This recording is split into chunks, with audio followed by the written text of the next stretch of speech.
A new work has emerged, and I warmly invite everyone to visit Fanxia to read my creation that I sincerely hope it resonates with you, as your attention serves as my motivation for writing. I shall endeavor to narrate each story with utmost dedication. Chapter 1. Our First Encounter.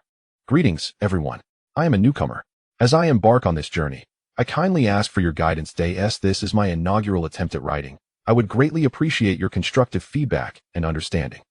Please feel free to express your thoughts and opinions. I thank you all in advance. Setting the scene. The third-generation monarch of the Ling Kingdom, Gu Hong, has 6 sons and 3 daughters.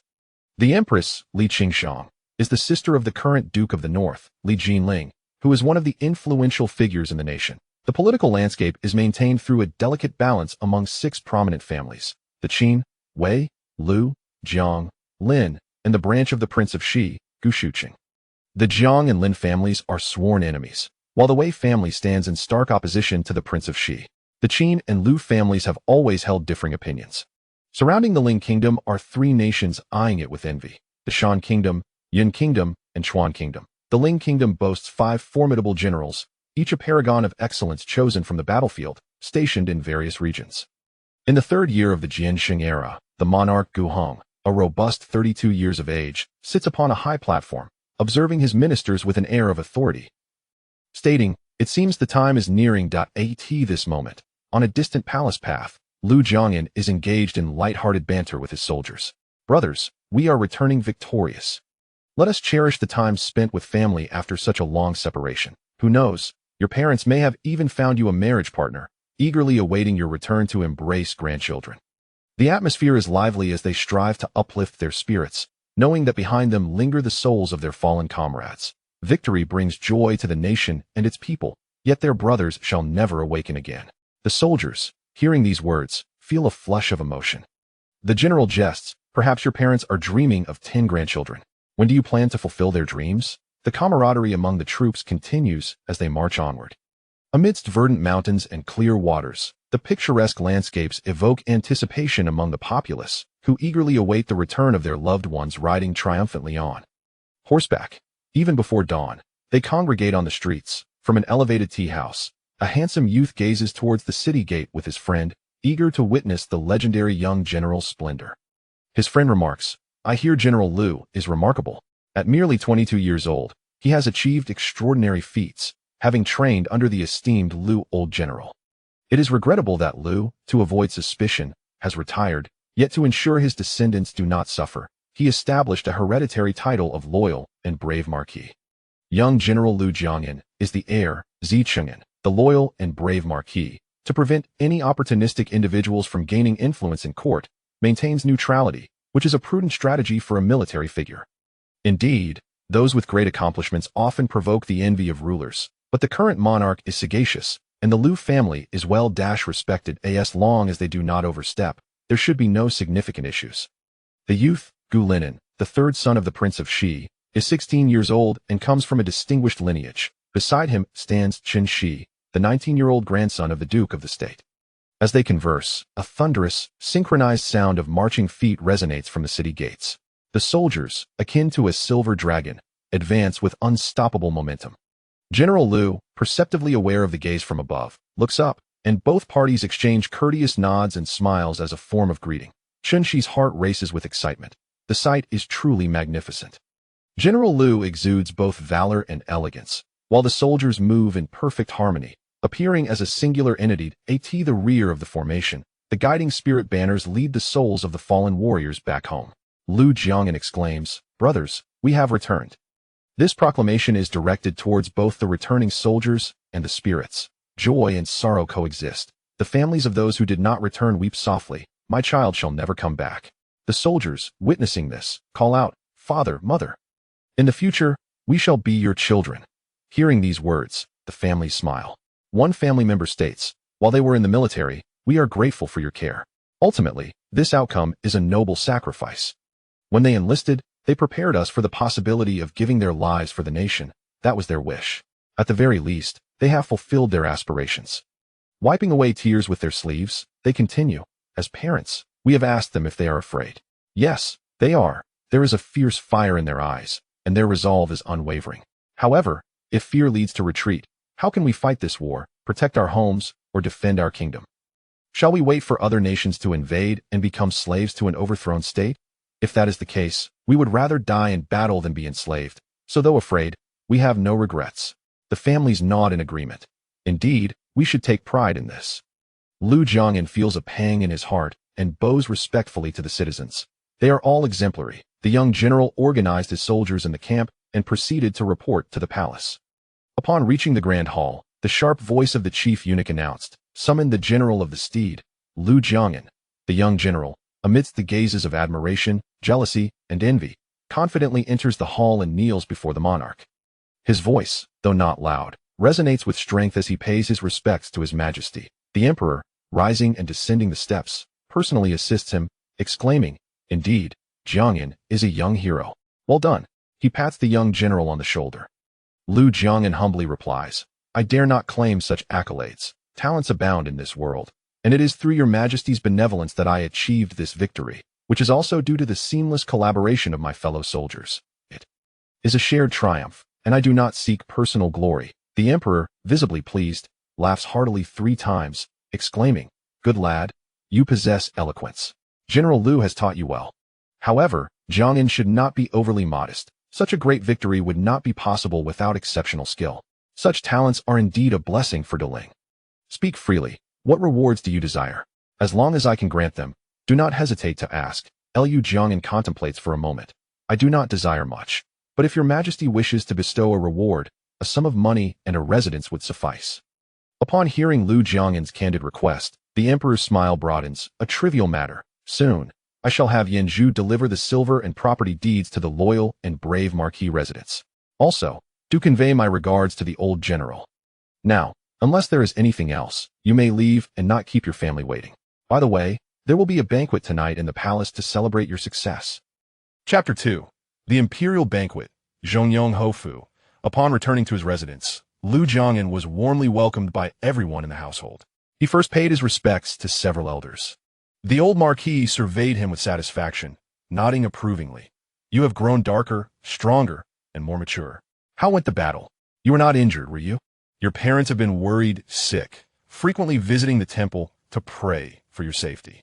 Thankfully, their efforts were not in vain. Our inner has returned safely. I am unharmed. Father and mother, I have caused you both concern," Lu Jiangyan replied. Lu Shansong patted his shoulder and said, "It is good that you are back. You must replenish your strength after your hardships." With a stature as steadfast as a pine and eyes filled with resolve, Lu Jiangyan responded, "It was not difficult. I am a descendant of the Lu family. If grandfather and father can endure, so can I. I will not bring shame upon them. I shall always remember our family teachings, to fight for our country, for our family, for our people, and for myself. Even if I should lose my life, I will not retreat an inch. Behind me are countless homes and the people. I cannot allow the young ones to sacrifice in vain. We have no retreat. When the country is safe again, we shall welcome heroes back to rest." Well said. My son, you truly embody my spirit from my youth. You surpass your predecessors. Given time, you will surely become the spear and shield of our nation, Lu Shansong said, his pride evident. As it grew late, he added, "There is an imperial banquet this evening. Let us prepare ourselves." An hour later, the group was seated in their carriage, peering out the window at the moon hanging high in the sky, adorned by a myriad of twinkling stars, serene and enigmatic, inviting one to unveil its mysteries. Lost in thought, they passed through streets illuminated by lanterns, where vendors had set up stalls, calling out to attract customers amidst the lively atmosphere. Lu Jiangyan contemplated that perhaps what he must protect is the peace and prosperity of these common folk. Before long, the carriage arrived at the palace gates, and the voice of the driver called out, "My lords, we have arrived." Lu Jiangyan disembarked first, adjusting his attire before assisting the elders down. He followed closely behind them, presenting their invitation to the guards as they entered the palace. The attendants moved with precision, each fulfilling their duties. The guards checked for contraband, and Lu Jiangyan meticulously ensured he carried nothing extraneous. Upon lifting his gaze, he noticed Gu Linen and others approaching. The group first greeted the elders before turning their attention to Lu Jiangyan, exchanging respectful gestures. "General Lu, what a coincidence. Have you just arrived? I still remember our brief encounter at the tea house. Your gallant demeanor is unforgettable." I wish to invite you for a chat, but feared it might be too much of an imposition. It's a pleasure to see you again, and you still radiate the same charm, Gu Linen said with a graceful smile. Mr. Gu, you too are an impressive figure.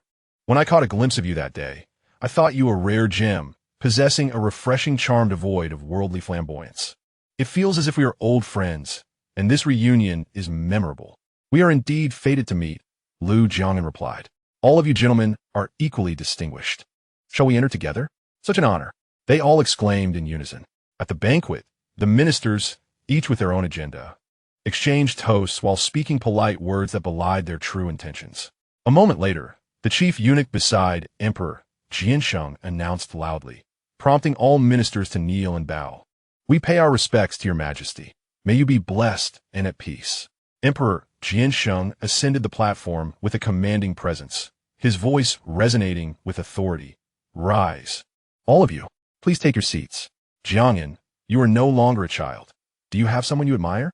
Many young ladies in the capital are enamored with you. Your majesty, I am but a rough man who knows not how to cherish delicate hearts, lest I bring distress to any young lady. Even if I were to marry, it would be a life of separation. A lady cannot always remain alone. It would not be good for her reputation. I would not wish to waste her youth. Lu Jiangyan replied. The emperor smiled, but said nothing. Chapter 3. Military authority. The banquet was filled with joyous music and the sounds of instruments. The crowd surrounded General Lu, enthusiastically proclaiming, General Lu is indeed a pillar of the nation. A youthful hero, I raise my glass to you. Thus, Lu Jiangyan found himself urged to drink 7 or 8 cups by the ministers. Gu Linen approached, saying, It is commendable that everyone is so enthusiastic, for General Lu truly deserves admiration. However, be wary that old Marquis Lu does not scold you all for inebriating his precious son. If you're still thirsty, we can join you in drinking. Our fathers are strict, and we seldom have such opportunities. Tonight, let's indulge until we are merry. As they all grew somewhat tipsy, Emperor Jiansheng cast a glance at an official, who understood the unspoken cue and casually remarked, General Lu, the borders are secure, but we must not let our soldiers go hungry. Is there enough military rations? It is of utmost importance that the troops are well fed. Upon hearing these words, the ministers' drunkenness dissipated, and they focused intently on each other's expressions. Lu Jiangyan understood the underlying implication immediately. He clasped his hands in respect and replied, What this esteemed official says is correct. I must ensure that the soldiers are not deprived. He then exchanged a glance with Jiang Yu, who promptly delivered the tiger tally to the chief eunuch beside the emperor. The ministers were deep in thought as they returned to their residence. At the Shiqin Wangfu, Gu Jinggan was in a serious discussion with his father, Shiqin Wanggu Shuqing. Father, I suspect that minister was arranged by the emperor. However, I hesitate to say so directly for fear of offending loyal subjects. The Lu family is perceptive enough to understand that the emperor harbors suspicions toward them. Yet, they are not foolish. They have allied with the king of the north, becoming a formidable force. How long will the emperor tolerate this? Shiqin Wang replied, You are correct. The emperor detests factionalism, especially from 2 influential groups. However, there are few martial officials in the court, and there are not many families like the Lus. Cultivating someone to surpass them in a short time is exceedingly difficult, unless... Let's wait and see. Gu Jinggan nodded thoughtfully. 13 days later, Shiqin Wang, feeling the chill of the night air, spent the night on the rooftop and caught a cold, feigning illness and failing to attend court. In the court, the emperor listened to reports of flooding from Jiangnan, his brow furrowed as he addressed the ministers. What thoughts do you have?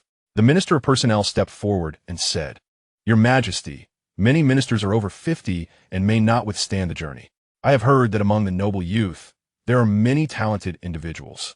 If they were sent out to gain experience, their performances could serve as a means of selecting future officials for the court. After all, they are the heirs of the nation and should not be ignorant of the world. What do you think, Your Majesty?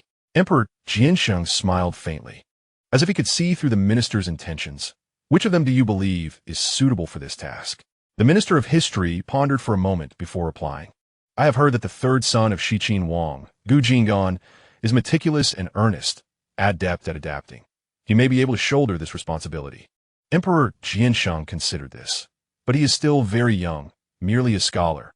If anything were to happen, how would I explain this to Shiqin Wang? This is not appropriate. The Minister of Personnel anticipated this response. General Liu Jiangyan is mature and composed, possesses exceptional martial skills, and is of the same generation as Gu Jingdan. They would have common ground and not feel awkward together. What do you think? Very well, let be as you suggest. Draft the edict, the emperor instructed. At the Shiqin Wangfu, the entire household listened to the imperial edict, bewildered by how this burden had fallen upon Gu Jingdan and Liu Jiangyan together. Chapter 4. Departure. On the following day, both parties made their preparations, gathering personnel and provisions, convening at the city gates. Liu Jiangyan dismounted and approached Gu Linen's carriage. Mr. Gu Linen emerged. General Liu, I hope for a pleasant collaboration. Without further ado, let us depart. Every minute wasted means more suffering for the people. Let us ride swiftly. Indeed, I share your sentiment. After you, Liu Jiangyan replied. They spurred their horses onward, eating as they rode, and at last, after 3 days, they reached Jiangnan by the hour of the dragon. Local officials came out to welcome them. You have finally arrived. After your long journey, do you require rest? In unison, they replied, no. Let us first discuss the current situation. The official stated, let me be brief. Recently, continuous torrential rains have caused severe flooding, leading to the inundation of houses for many citizens. Some have relocated to the Dantu waterway under the organization of the government, where the terrain is slightly elevated, while others have sought refuge with relatives in different regions. The remaining populace consists of the elderly, the weak, the sick, and those without support. Although the granaries have been fully distributed, it is still insufficient. That is the situation. Understood. Inform all officials to convene here. Soon, officials of varying ranks hurriedly arrived. Some even without shoes, each bearing a solemn expression. Esteemed officials, we have brought some grain to prepare porridge for the citizens. We shall then discuss the flood disaster. After everyone had eaten, the meeting commenced. Gu Linen said, Qing Ling, you possess eloquence. Go negotiate with the merchants for donations of grain, allowing them to propose reasonable terms. Sun Xiao, you are swift of foot. Ride quickly to the court to request disaster relief funds and inform the king to bolster defenses, ensuring that unscrupulous individuals do not take advantage of the situation. Governor, you are to organize manpower to clear the waterways, directing the flow of water elsewhere based on the terrain. Purchase materials to repair the embankments and seek skilled labor in water management from different regions.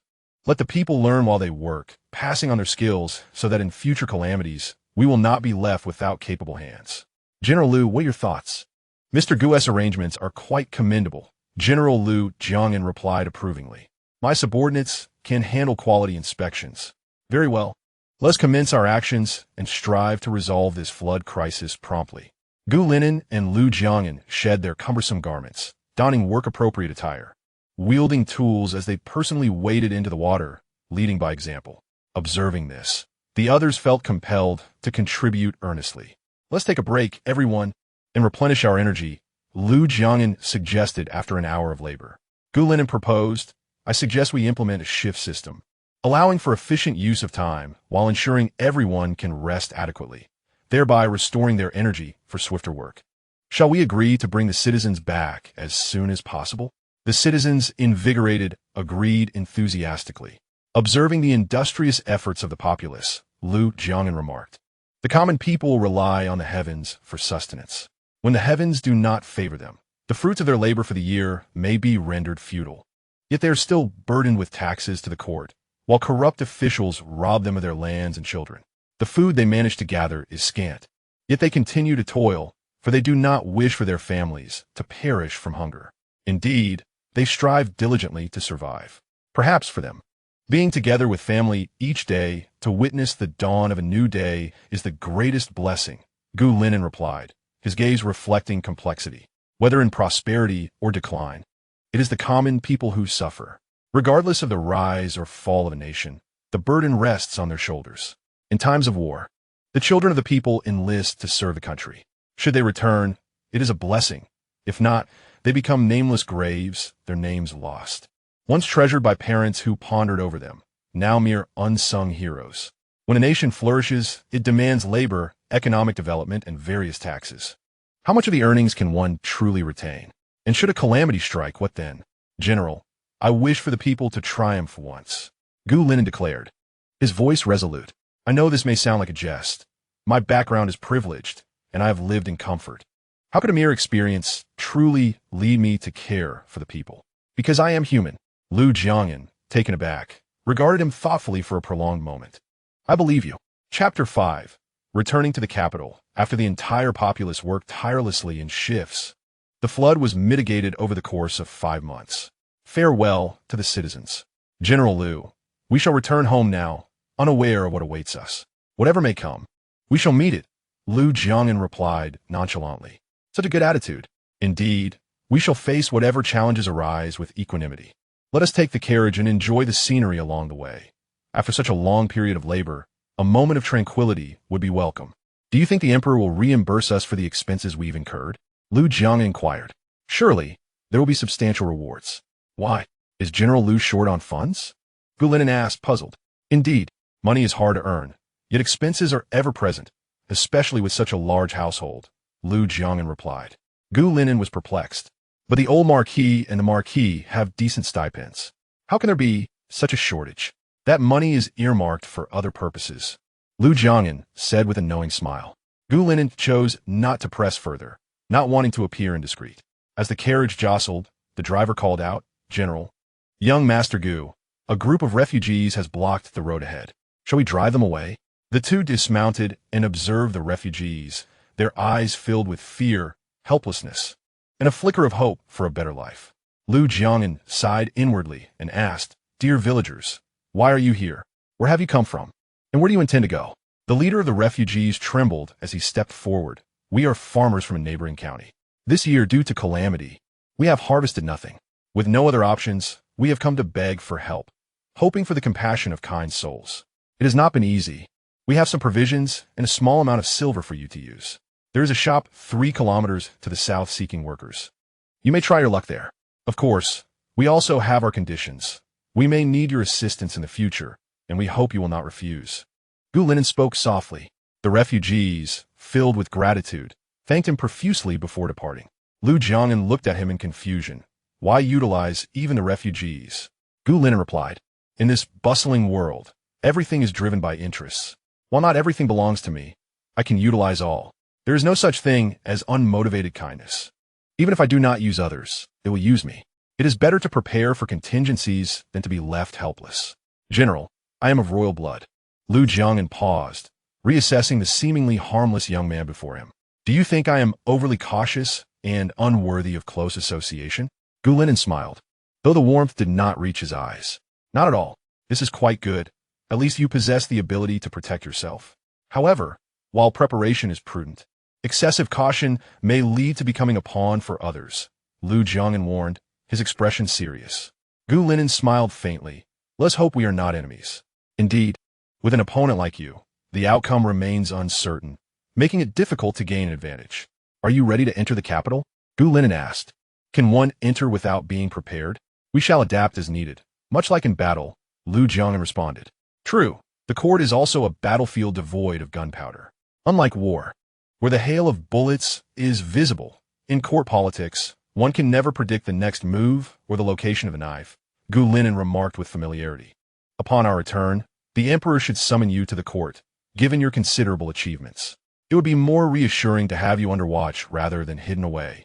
Maneuvering in obscurity, Lu Jiangyan said, half joking, half serious. Perhaps, Gu Linen replied nonchalantly, it matters little where I am. Chapter 6. Bestowal of rewards. As the carriage arrived at the palace gates, the two stood side by side outside the imperial study, awaiting their summons. The chief eunuch, with a fawning smile, announced, General, young Master Gu, His Majesty requests your presence. Thank you, Eunuch Yinzhu, Gu Linen said, offering him some silver coins. Too kind. Too kind, Yinzhu beamed. Please, both of you. Gu Linen and Lu Jiangyan followed Yinzhu into the imperial study and, upon seeing the figure clad in bright yellow, bowed respectfully. We pay our respects to your majesty. Emperor Jian Sheng, in high spirits, greeted them warmly. You two have traveled a long way. Please rise. You must be weary from your journey. Yinzhu, provide them with seats. In unison, they replied, Thank you, your majesty. After they were seated, Emperor Jian Sheng continued. You two have worked tirelessly. The materials for the water conservancy project must be of the highest quality, without compromise. The reconstruction of the citizens' homes is of utmost importance. The people of Jiangnan have suffered greatly. Their taxes will be waived for the time being, allowing them to recuperate for a few years before we reassess. Rest now. Esteemed officials, further matters will be handled by designated personnel. Later, arrangements will be made to send rewards to the Guqin Wang Fu and the Zhongyong Ho Fu. You too, my esteemed ministers, may retreat for now and spend more time with your families. The ministers took their leave, bowing as they exited. The household will soon become lively again. How bothersome, thought Lu Jiangyan. It is all mere show, a facade of superficiality. While hospitable individuals may enjoy such gatherings, for one who cherishes solitude like myself, it is a form of torment, having to play along with their charade. There is no other choice. It is all a matter of mutual interests. Their presence or absence communicates their stance. It is better to have more friends than enemies. It is understandable that you are not accustomed to this after returning to the capital, but if you wish to stay long-term, you must adapt to these formalities, replied his companion. Very well then. Until we meet again, please convey my regards to Shiqin Wang, Lu Jiangyan said, his expression one of resignation. Indeed, a simple task. Until next time, came the reply. The two exchanged bows and proceeded in the direction of their respective residences. At Shiqin Wang Fu, father, mother, brother, sisters, I am back, Gu Lin announced. You have returned. Lord Chanfeng has already arrived with a cup of tea. Hurry and receive the decree, Gu Linchi said with a smile. All right. The family made their way to the main hall, where Shiqin Wang led them in receiving the imperial edict.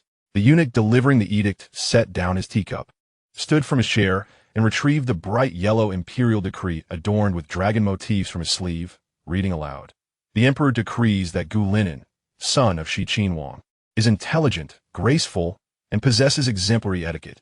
His wisdom is profound, and his strategies remarkable. He leads by example, bringing peace to the people and governing with propriety. I find great comfort in this, and therefore bestow upon him 20 pearls, 100 taels of gold, 6 bolts of shoe brocade, and grant him entry into the Hanlin Academy. Thus decreed. With a beaming smile, Lord Chanfeng handed the decree to Gu Linen, exclaiming, Congratulations, third young master.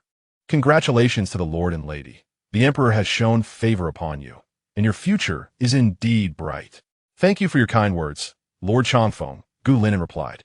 Shiqin Wang exchanged a knowing glance with Shi Jin, who understood and discreetly presented some silver to Lord Chanfeng, saying, You must be weary from your long journey. Consider this a token for your refreshments. Please take good care of us in the future. Lord Chanfeng, grinning at the silver in his hands, replied, Your Highness is too kind. It is our fortune to serve your Highness. Then we shall take our leave, Gu Linen said courteously. Afterward, holding the decree aloft, Gu Linen waved it before his family, turning to the lady. Mother, praise me. The lady's eyes sparkled with affection, as expected of my inner. Truly impressive. When you do shine, you make an extraordinary impact. Indeed, our linen is the best, while the brothers can only look on, Gu Lin you teased. Second brother's words leave Linen at a loss for a reply, but with your talents, you will surely surpass Linen in the future. Gu Linen playfully responded. Very well. I accept your kind words, Gu Lin she said, looking fondly at him. Little Linen has grown up, becoming even more clever and handsome. I wonder which girl will benefit from this in the future, Gu Linting teased lightly. Big sister, Gu Linen whined. All right. I can't help but be exasperated with you. The family enjoyed a harmonious moment together. 3 days later, Gu Linen and Lu Jiangyan set out for leisure.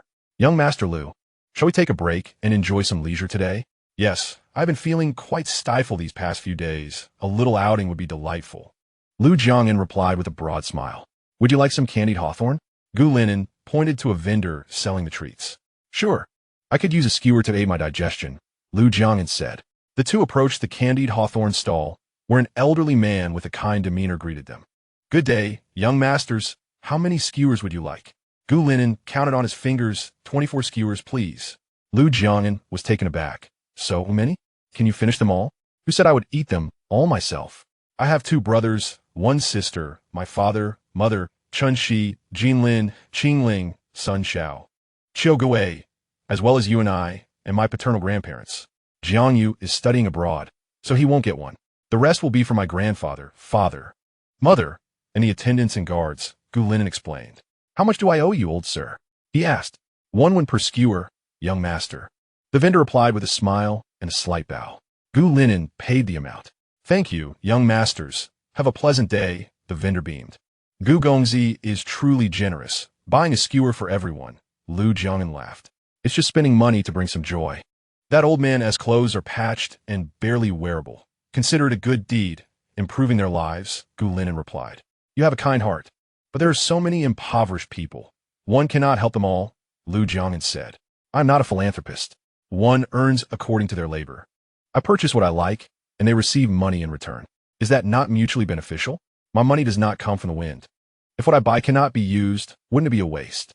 Gu Linen remarked. You make a valid point. One should do their best. If everyone were to assist in every matter, it would become expected and taken for granted, Lu Jiang'an agreed.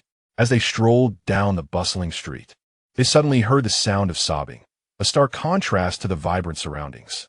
They turned to see a boy, appearing around 15 or 16 years old. Approaching him, they inquired, What troubles you, friend? Where are your family members? The boy wiped his tears, responding softly, I have no family left. The two exchanged glances, their expressions revealing sympathy. Why are you alone here, crying? Have you encountered some misfortune? I came to the capital to seek refuge with relatives, but they consider me a burden and have driven me away. Now, I am penniless and have nowhere to go. After a moment's contemplation, the two asked, What is your name? How old are you? What did your family do? Have you received an education? What skills do you possess? I am Chu Qingyun, styled Qinyuan. My family were prosperous merchants. Unfortunately, due to a conflict of interest, my parents fell victim to deceit and were ensnared by other schemes. As he spoke, his fists clenched tightly, veins protruding, and his eyes filled with resentment and anguish, a desire for vengeance evident in his words. My parents sacrificed everything to send me away. I know I cannot stop. I must live for them. I ran day and night to reach the capital, hoping my relatives could avenge my parents. Yet, they feigned eagerness to help while secretly colluding with my enemies, plotting against me and seizing my family's wealth. Despite my limited education, I have accompanied my parents in business since childhood. We can offer you an opportunity. Come with us, they proposed. Chu Qingyun looked up in disbelief. Really? Will you two young masters take me in? Gu Linen nodded. Yes, we can afford to care for a child. Lu Jiang'an added, on the condition that you serve us. What do you say? Immediately, Chu Qingyun knelt down, his slender form upright as a pine tree. Thank you, young masters. Qingyun will serve you faithfully. From a distance, a young man observed this scene, his shadowy attendant reporting, As you predicted, they are soft-hearted. This matter is settled. A slight smile curled the young man's lips, though he offered no further comment. The two arranged for Chu Qingyun to stay in a private residence. You will live here from now on. If you need anything, just inform Jean Lin. Familiarize yourself with the surroundings. We will take our leave now. As they walked through the streets, Lu Jiang'an asked, What do you plan to do next? Are you truly adopting a child, just like that? Of course. We will take care of him. Our meeting is fate. Gu Linen replied nonchalantly, as if discussing something trivial. You are quite carefree, Lu Jiang'an remarked. Gu Linen signaled to Jean Lin, who understood and bowed before going off to handle matters. At that moment, the steward of the Gu residence approached Gu Linen, whispering a few words. Gu Linen's expression remained indifferent as he nodded, indicating he understood. Young Master Lu, I have some matters to attend to, he said, bowing slightly before departing briskly. Gu Linen returned to the residence, heading straight for the main hall, inquiring as he walked, Where is the Lord? He is already in the main hall, came the reply. Gu Linen reached the entrance of the main hall and lightly knocked on the door. Come in. The voice of Shiqin Wang, resonant yet calm, emanated from within the chamber.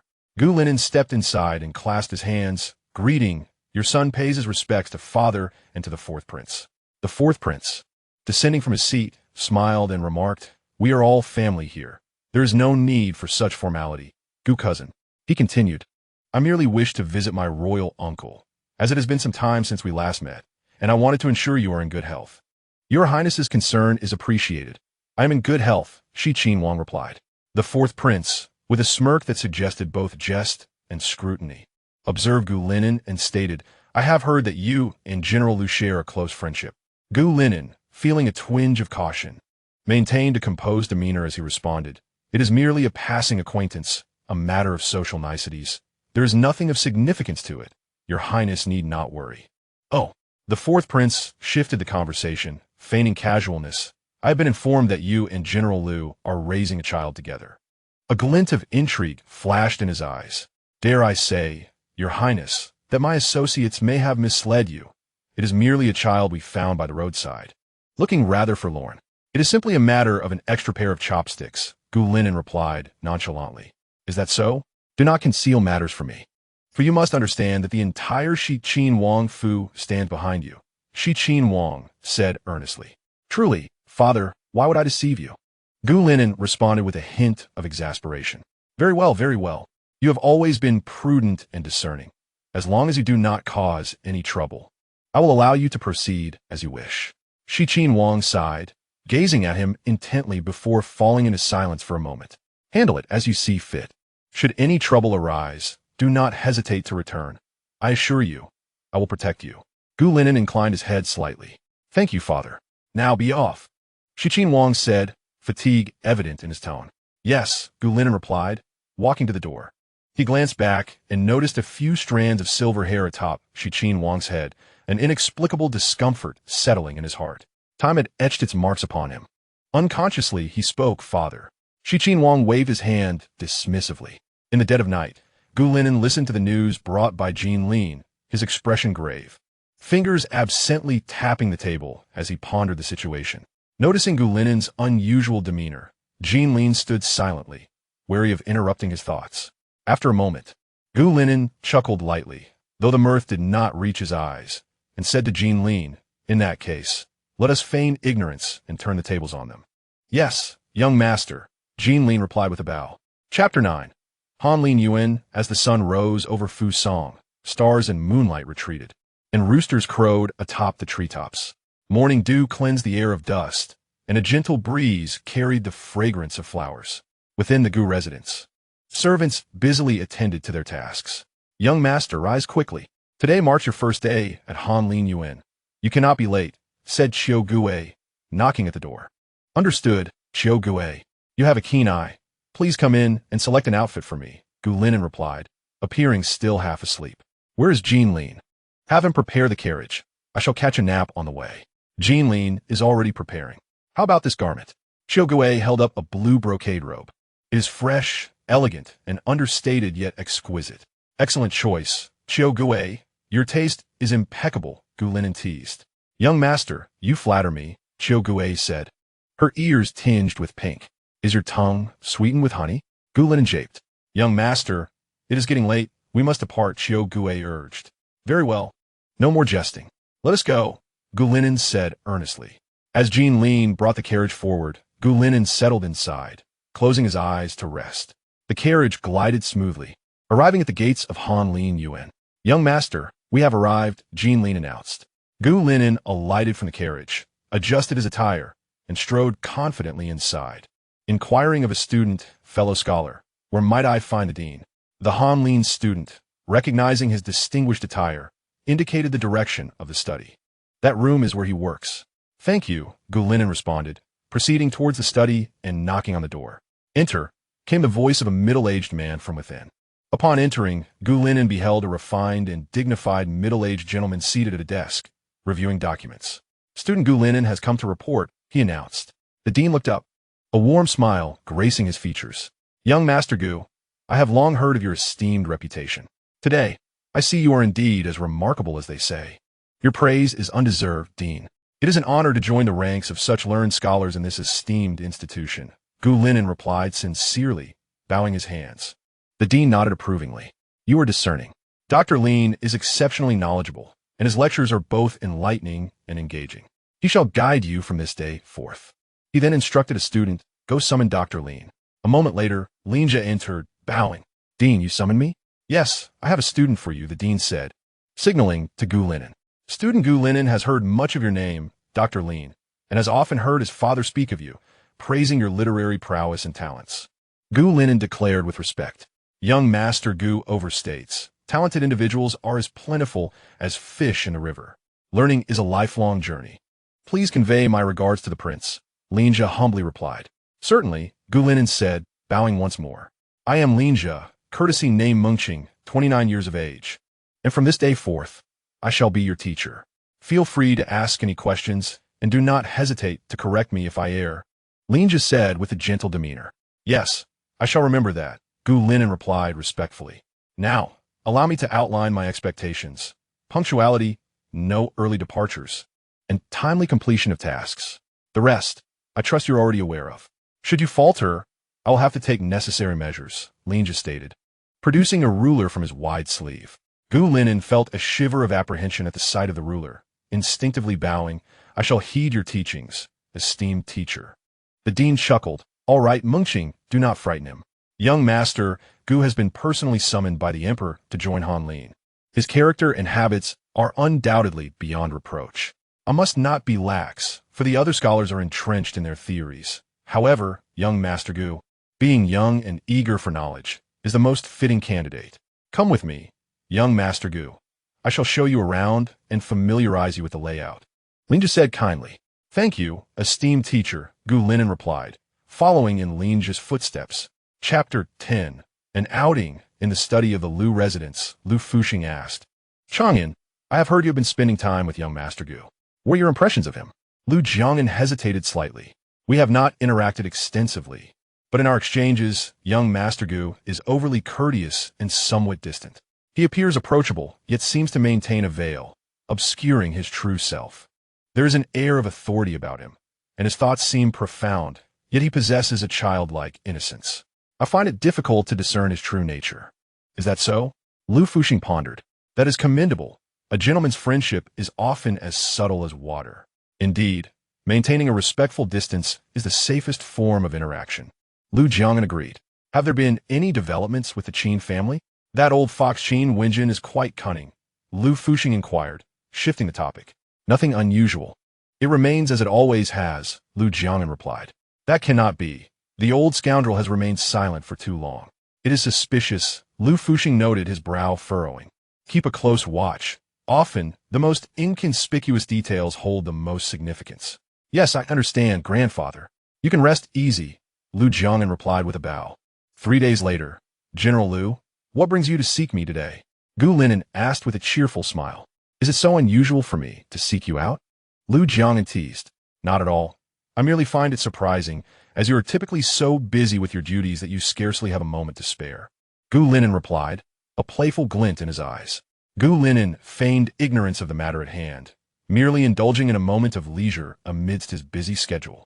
Recently, he had stumbled upon a splendid location, breathtaking in its beauty, yet regrettably unappreciated by others. It occurred to him that a refined gentleman like Gu Gongzi would surely appreciate it, and so he decided to share this discovery, inquiring whether the gentleman might be inclined to join him. Lu Jiang'an spoke with a hint of implication, and Gu Linen's eyes brightened, expressing his delight. Indeed, how wonderful! To be invited by the general to such a splendid place is truly a double blessing. Please, lead the way. Upon their arrival, the scenery unfolded like a painting. A gentle breeze wafting fragrant blossoms through the air. What a veritable paradise! Gu Linen exclaimed in admiration. It was an accidental find, and there are refreshments available. Would you care for some, my lord? Lu Jiang'an invited.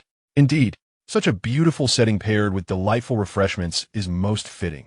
Your thoughtfulness is commendable, Gu Linen replied, noting Lu Jiang'an's hesitance to address the matter at hand, confident that he would eventually get to it. With a clap of his hands, Lu Jiang'an summoned a servant who promptly set up a small table and laid out the refreshments before discreetly retreating. After they had enjoyed their tea and snacks, Lu Jiang'an, with a serious demeanor, stated, the reason I have invited you today, my lord, is to request your assistance regarding a matter of concern. Gu Linen feigned puzzlement. Pray, speak. General, Lu Jiang'an hesitated before continuing. My grandfather believes that the Qin family has been unusually quiet of late. Given Qin Wenjin's temperament, there must be something amiss. I have also heard that the Gu family has some dealings with the Qin family, hence my request for your help. Gu Linen raised an eyebrow slightly. What makes you think I would assist you, General? Furthermore, I am but a humble scholar with limited information. Although the Gu family has ties with the Qin family, they are merely transactional and not entirely truthful, which may not yield the answers you seek. Additionally, since you are aware of the Gu family's interactions with the Qin family, you should understand that we prioritize our own interests. What can you offer the Gu family? Lu Jiang'an had anticipated this response. If the Qin family harbors disloyal intentions, The Gu family cannot remain unaffected. This matter pertains to the stability of our court. Should the Qin family indeed engage in harmful activities, our cooperation could yield significant contributions, garnering the goodwill of the populace. As is well known, those who win the hearts of the people can conquer the realm. This is, after all, advantageous for the Gu family as well. Of course, if danger arises, the Lu family shall not betray the Gu family. If you doubt my words, I present this decree as collateral, hoping you will prioritize the greater good. Lu Jiangyan bowed respectfully. Gu Linen contemplated the decree for a moment. Your reasoning holds merit, General. However, given the gravity of the situation, I must confer with my elders and will endeavor to provide a response within 3 days. Lu Jiangyan frowned slightly, but replied, Then I shall await your answer in silence. He bowed once more, and Gu Linen returned the gesture. Chapter 11. The response upon returning to the Gu residence. The steward promptly approached. Young master, you have returned. The prince was just inquiring about you. Where's the prince? Gu Linen inquired. He is currently in the main hall, conversing with the eldest and second young masters. The steward replied. Gu Linen entered the main hall, observing the customary formalities. I pay my respects to my father, my elder brother, and my second brother. The Prince of Shi nodded. No need for formalities. I have heard that young Master Lu sought you out. What was the purpose? In response to my father's words, Old Marquis Lu suspects that Qin Wenjin's behavior is excessively quiet. Given our connections with the Qin family, he wishes for us to keep an eye on them. General Lu has offered the decree as collateral, assuring that if trouble arises, the Gu family will not be implicated. Gu Linen continued. I did not refuse nor agree outright. I merely stated that I would consult with my elders. After a sip of tea, Gu Linen added, I believe this course of action is feasible. The Prince of Shi pondered for a moment. Qin Wenjin is notoriously cunning. Old Marquis Lu's decision is understandable, yet. Gu Linqi interjected. Father, I believe that while there is risk in this matter, the Lu family has some degree of rapport with us. It would be wise to grant Old Marquis Lu a favor, as it may facilitate future dealings. Moreover, the Lu family holds military power, which, though currently subdued, will eventually return. It is better to cultivate friendship than enmity. Gu Linyu concurred. Father, I believe what my elder brother says is correct. The Prince of Shi nodded. You both present reasonable arguments. However, given our interests with the Qin family, I fear it may disrupt our peace. Gu Linen contemplated for a moment. We can observe the Qin family's movements discreetly, thereby granting Old Marquis Lu a favor while avoiding direct confrontation with the Qin family, thus maintaining decorum. Gu Linqi and Gu Linyu both applauded in agreement. The Prince of Shi, satisfied, remarked, Linen, since you have established a connection with General Lu, this matter shall be entrusted to you. Gu Linen bowed in affirmation. I accept the task. Gu Linen sought capable individuals to discreetly investigate those associated with the Qin family and their influence in the court. The next day, under the pretense of seeking military strategy advice, Gu Linen visited the Lu residence, presenting his name card and requesting to inform the Old Marquis of his visit. The doorman acknowledged him. Greetings, third young Master Gu. The general has instructed that you need not announce your arrival. You may proceed directly. As Gu Linen approached the main hall, he encountered Lu Jiangyan, and they exchanged pleasantries before entering together. Lu Fuxing greeted warmly. Young Master Gu, what a rare visitor. Please, take a seat. What brings you here today? Junior pays his respects to the Old Marquis. Gu Linen replied with a bow. I have come today to seek military counsel and to discuss a matter.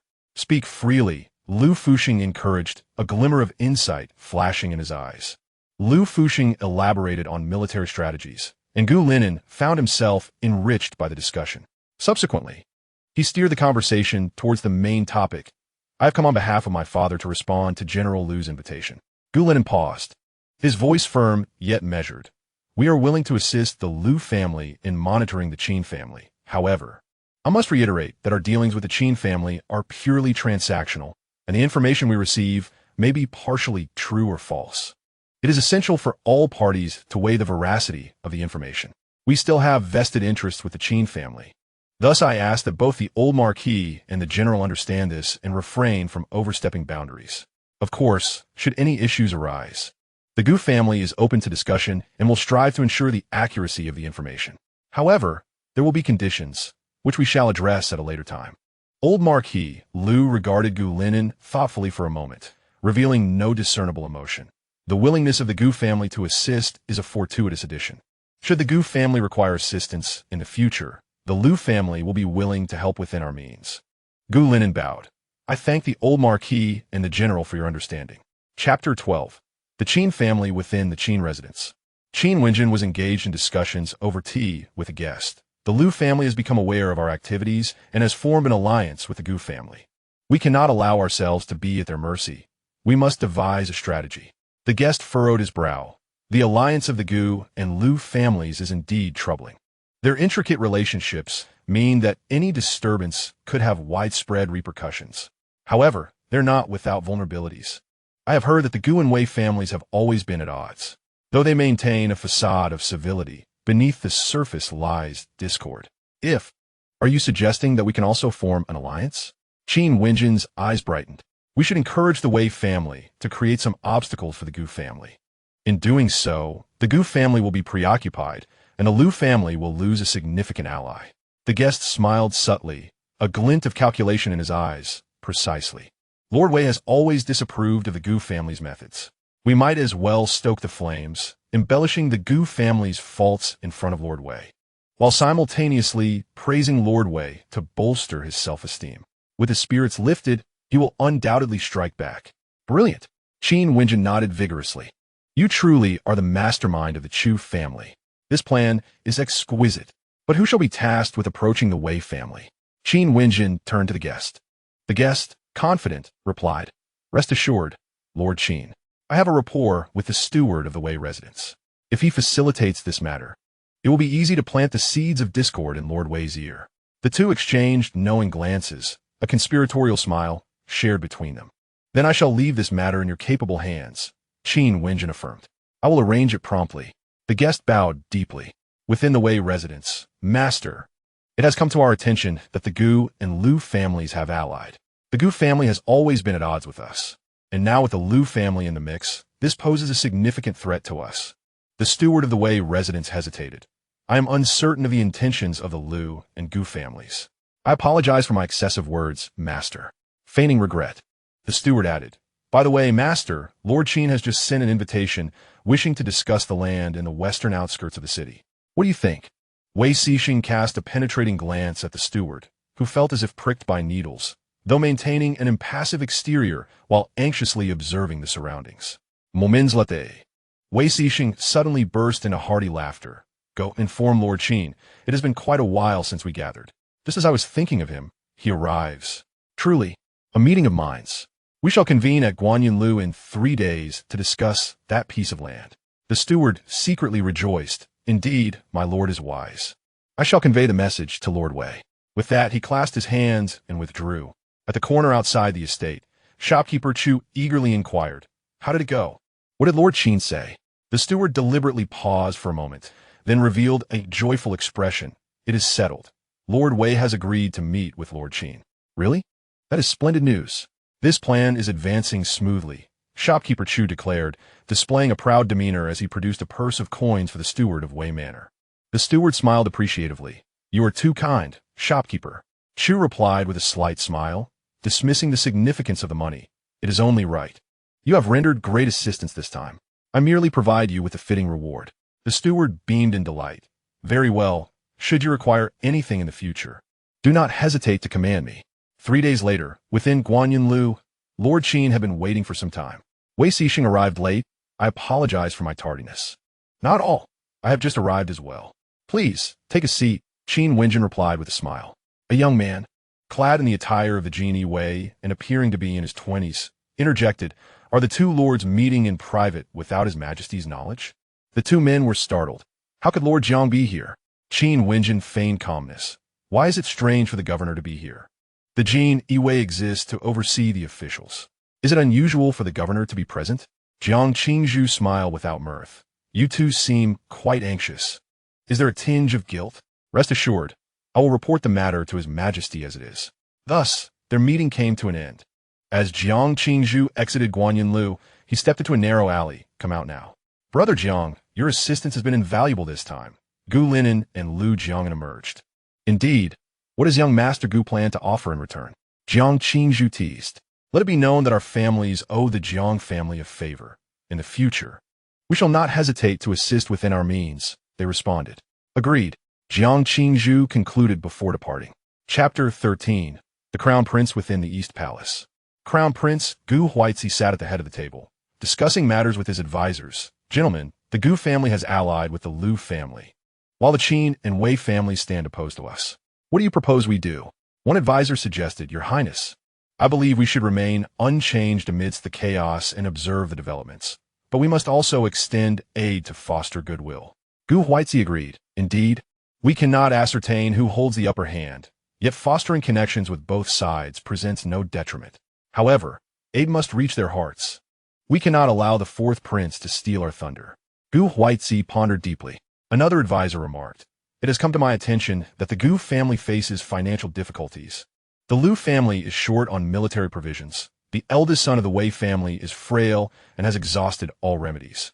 And the youngest son of the Qin family is struggling to pass the imperial examinations. Gu Huaizi's eyes sparkled with realization. Are you suggesting we alleviate their current predicaments to prepare for the future? Precisely, but it must be done discreetly, ensuring they know it is from Your Highness. They will undoubtedly feel indebted, the advisor explained. Then let it be, as you suggest. I shall have someone prepared at once, Gu Huaizi decided. 5 days later, within the Gu manor, Prince Shi observed the confidential report thoughtfully. The crown prince plays his moves well, leaving no trace, navigating effortlessly. An advisor commented, Your Highness. The crown prince seeks to consolidate various powers for his future ascension and solidify his position.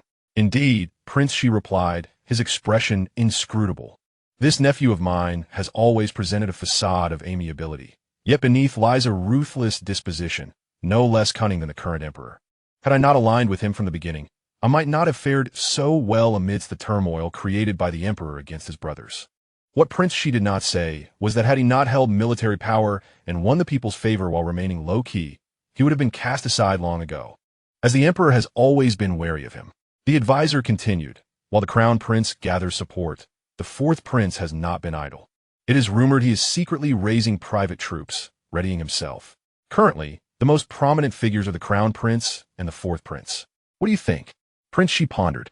The crown prince is ruthless, while the fourth prince is astute. Neither is an easy opponent. Given the uncertainty of the situation, any conflict between them will be detrimental to both. We should remain spectators in this struggle, yet for safety's sake, we must maintain connections with our allies and avoid offending either side. Losing one could mean a significant loss for us.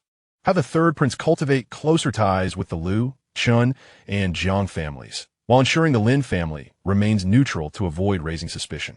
The eldest prince, seasoned in the military, maintains good relations with the soldiers. The status quo is sufficient. The second prince travels frequently, cultivating numerous connections. The advisor marveled. Your Highness has indeed nurtured each of the three princes with distinct strengths. Being born into royalty necessitates certain abilities. Otherwise, one would be eliminated. I merely plan for the future, Prince Shi replied lazily. At this moment, Gu Linen was enjoying himself with friends. Gu brother, this wine is quite potent. Be cautious of drunken antics, lest the townsfolk chatter endlessly, Gu Yunzhong jested. Let them chatter. If I get drunk and bring them joy, it is worth it. Life is too short to be constrained. Such splendid moments should not be wasted, Gu Linen replied nonchalantly. Yet do exercise caution. If you become utterly inebriated, Prince Shi will punish you. Next time we meet, you might be found sprawled on your bed, looking pitiable and unable to move. Given your nature, can you endure that? Sure, Shilan teased. Very well. I shall heed your advice and refrain from drinking further. It is getting late. Good brother and sure brother should return home and not worry your families. If we return late, your elders will surely blame me for leading you astray, Gu Linen joked. The three exchanged respectful farewells.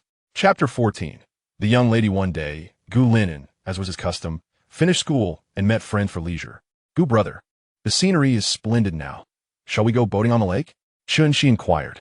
Certainly, the weather is delightful, and after being cooped up in school, it would be refreshing to enjoy the outdoors, Gu Lin agreed. The group rented a boat, gliding over the shimmering green water, reflecting the sky's white clouds. While swans danced gracefully as if the lake belonged to them, they composed poetry aboard the boat, enhancing the beauty of the scene, feeling utterly content.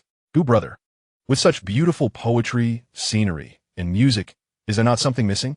Sir Shalon inquired with a smile. What could be lacking? Gu Linen set down his teacup, curiously looking at Sir Shalon. You truly are dense. What I mean is that we lack a beauty. Yi Yun Sang Ti said. Indeed, Gu brother, with poetry, wine, scenery, and music in abundance, how splendid it would be to have a beauty present. Chun Shi chimed in, munching on fruits and gazing at Gu Linen with a smile. I have not considered that. Yet where might one find a beauty on this lake? Gu Linen replied with a slight smile. Just then, a young lady dressed in a pale, apricot-colored dress stepped toward the lake's depths, seemingly intent on ending her life. Gu Linen's expression changed dramatically. Seeing the distance was great. You shout amiss? Please wait. Do not take such drastic measures. The others also grew serious, swiftly rowing closer to her. The young lady looked to be only around 16 or 17, her eyes swollen and red, exuding despair and a disdain for the world, yet still polite.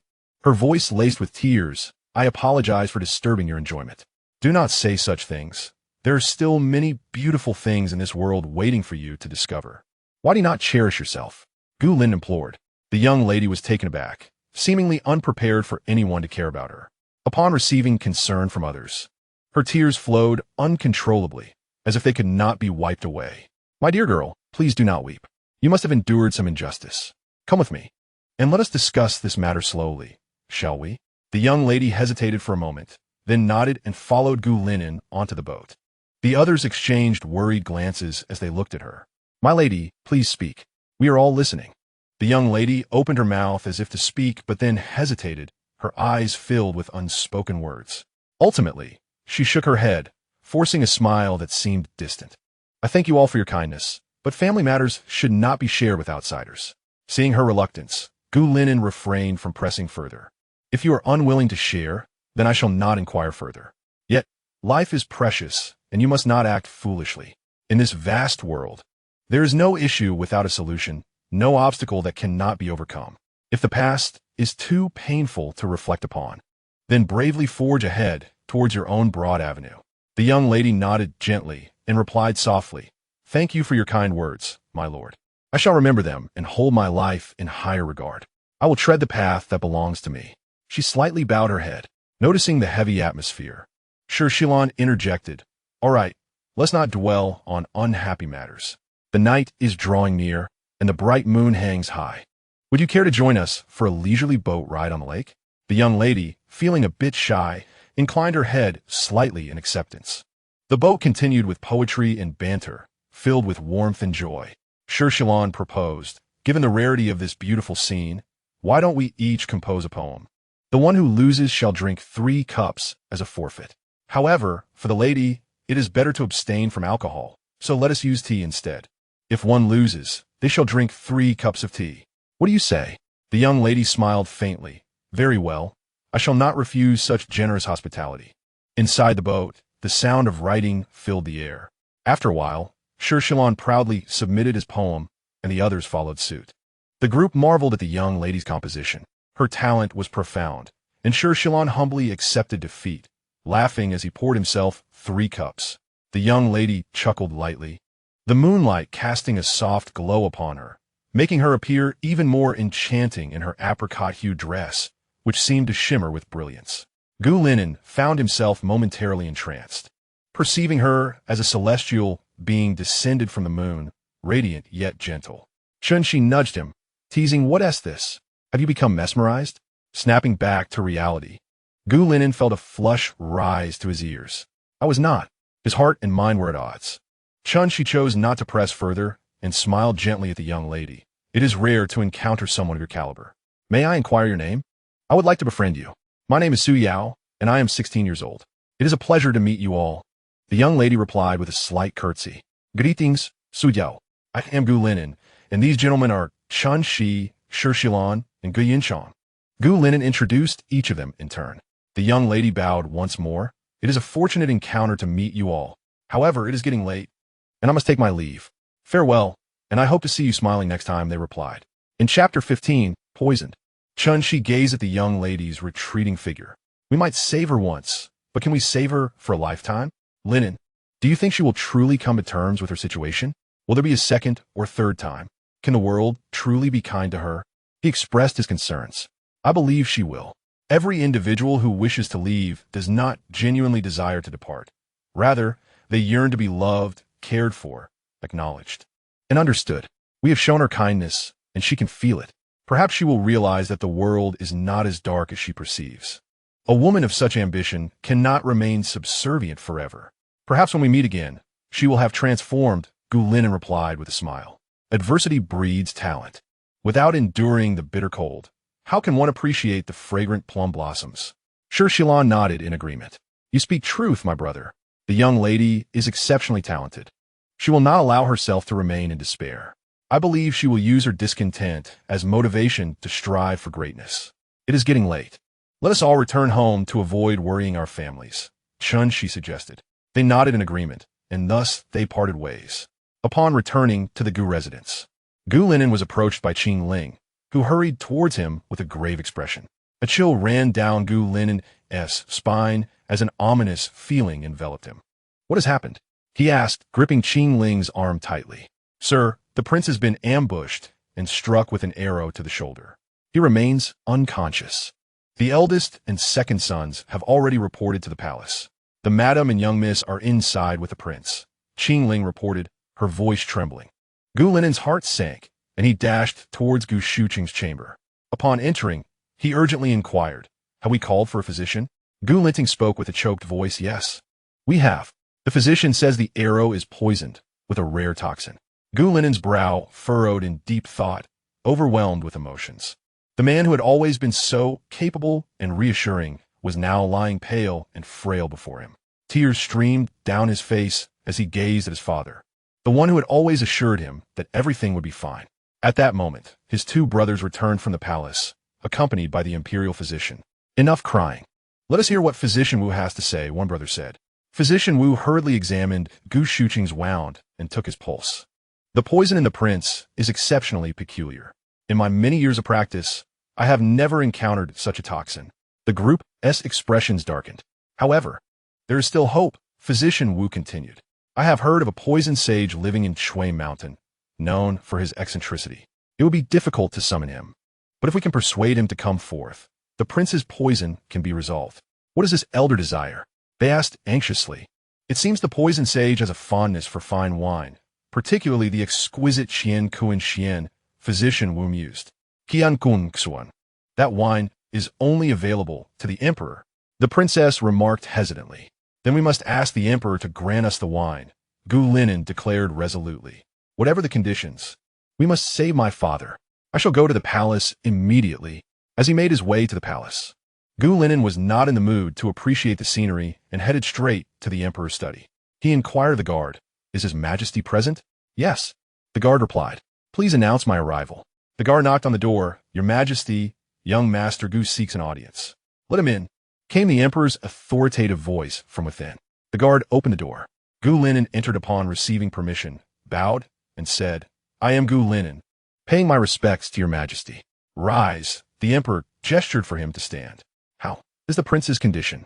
Gu Linen adjusted his demeanor and replied, your majesty, my father is not well, and we seek your permission to grant us the treasured Qian Kuan Xian so that the poison sage may come forth to cure him. The emperor scrutinized Gu Linen for a moment, then said thoughtfully, Qian Kuan Xian is a cherished possession of mine, and the poison sage may not be willing to assist the royal family. I need to contemplate this matter further. Gu Linen felt a tightening in his chest. My father has devoted his life to the service of the nation. Now, as his life hangs by a thread, I implore your majesty to consider his past contributions and save him. Your majesty has always cherished talent and wisdom. Can you truly bear to witness your own brother lose his life? The sovereign feigned sorrow, and I too felt a pang of compassion. After a moment of contemplation, although the Prince of Shi was like a brother to me, he had already drifted apart from my heart. To take this opportunity to eliminate him was out of the question. His influence in the court was substantial should I act rashly. The political landscape would be thrown into disarray. Furthermore, the Gu family had allies in the military, and his subordinates were formidable. If I were to earn a reputation for remaining indifferent in a time of crisis, I would lose the people's trust. And should any ill-intentioned individuals stoke the flames of discord, those hidden forces would surely rise, leading to chaos across the realm. Weighing the pros and cons, I finally concluded, the world is but a single vessel of Qian Kuan Xian. Thus, I shall let it be. After all, he is my brother. I shall have Yan Zhu deliver it shortly. You may withdraw for now. The sovereign waved his broad sleeves. Thank you for your grace, your majesty. Gu Linen rose and hurried to the Gu residence. Mother, sister, brother, his majesty is graciously offering wine. Upon hearing this, the others displayed expressions of delight. Wonderful. It seems his majesty still remembers our brotherly bond. Gu Linen internally scoffed, recognizing that it was not brotherly affection, but rather a desire to preserve his own reputation.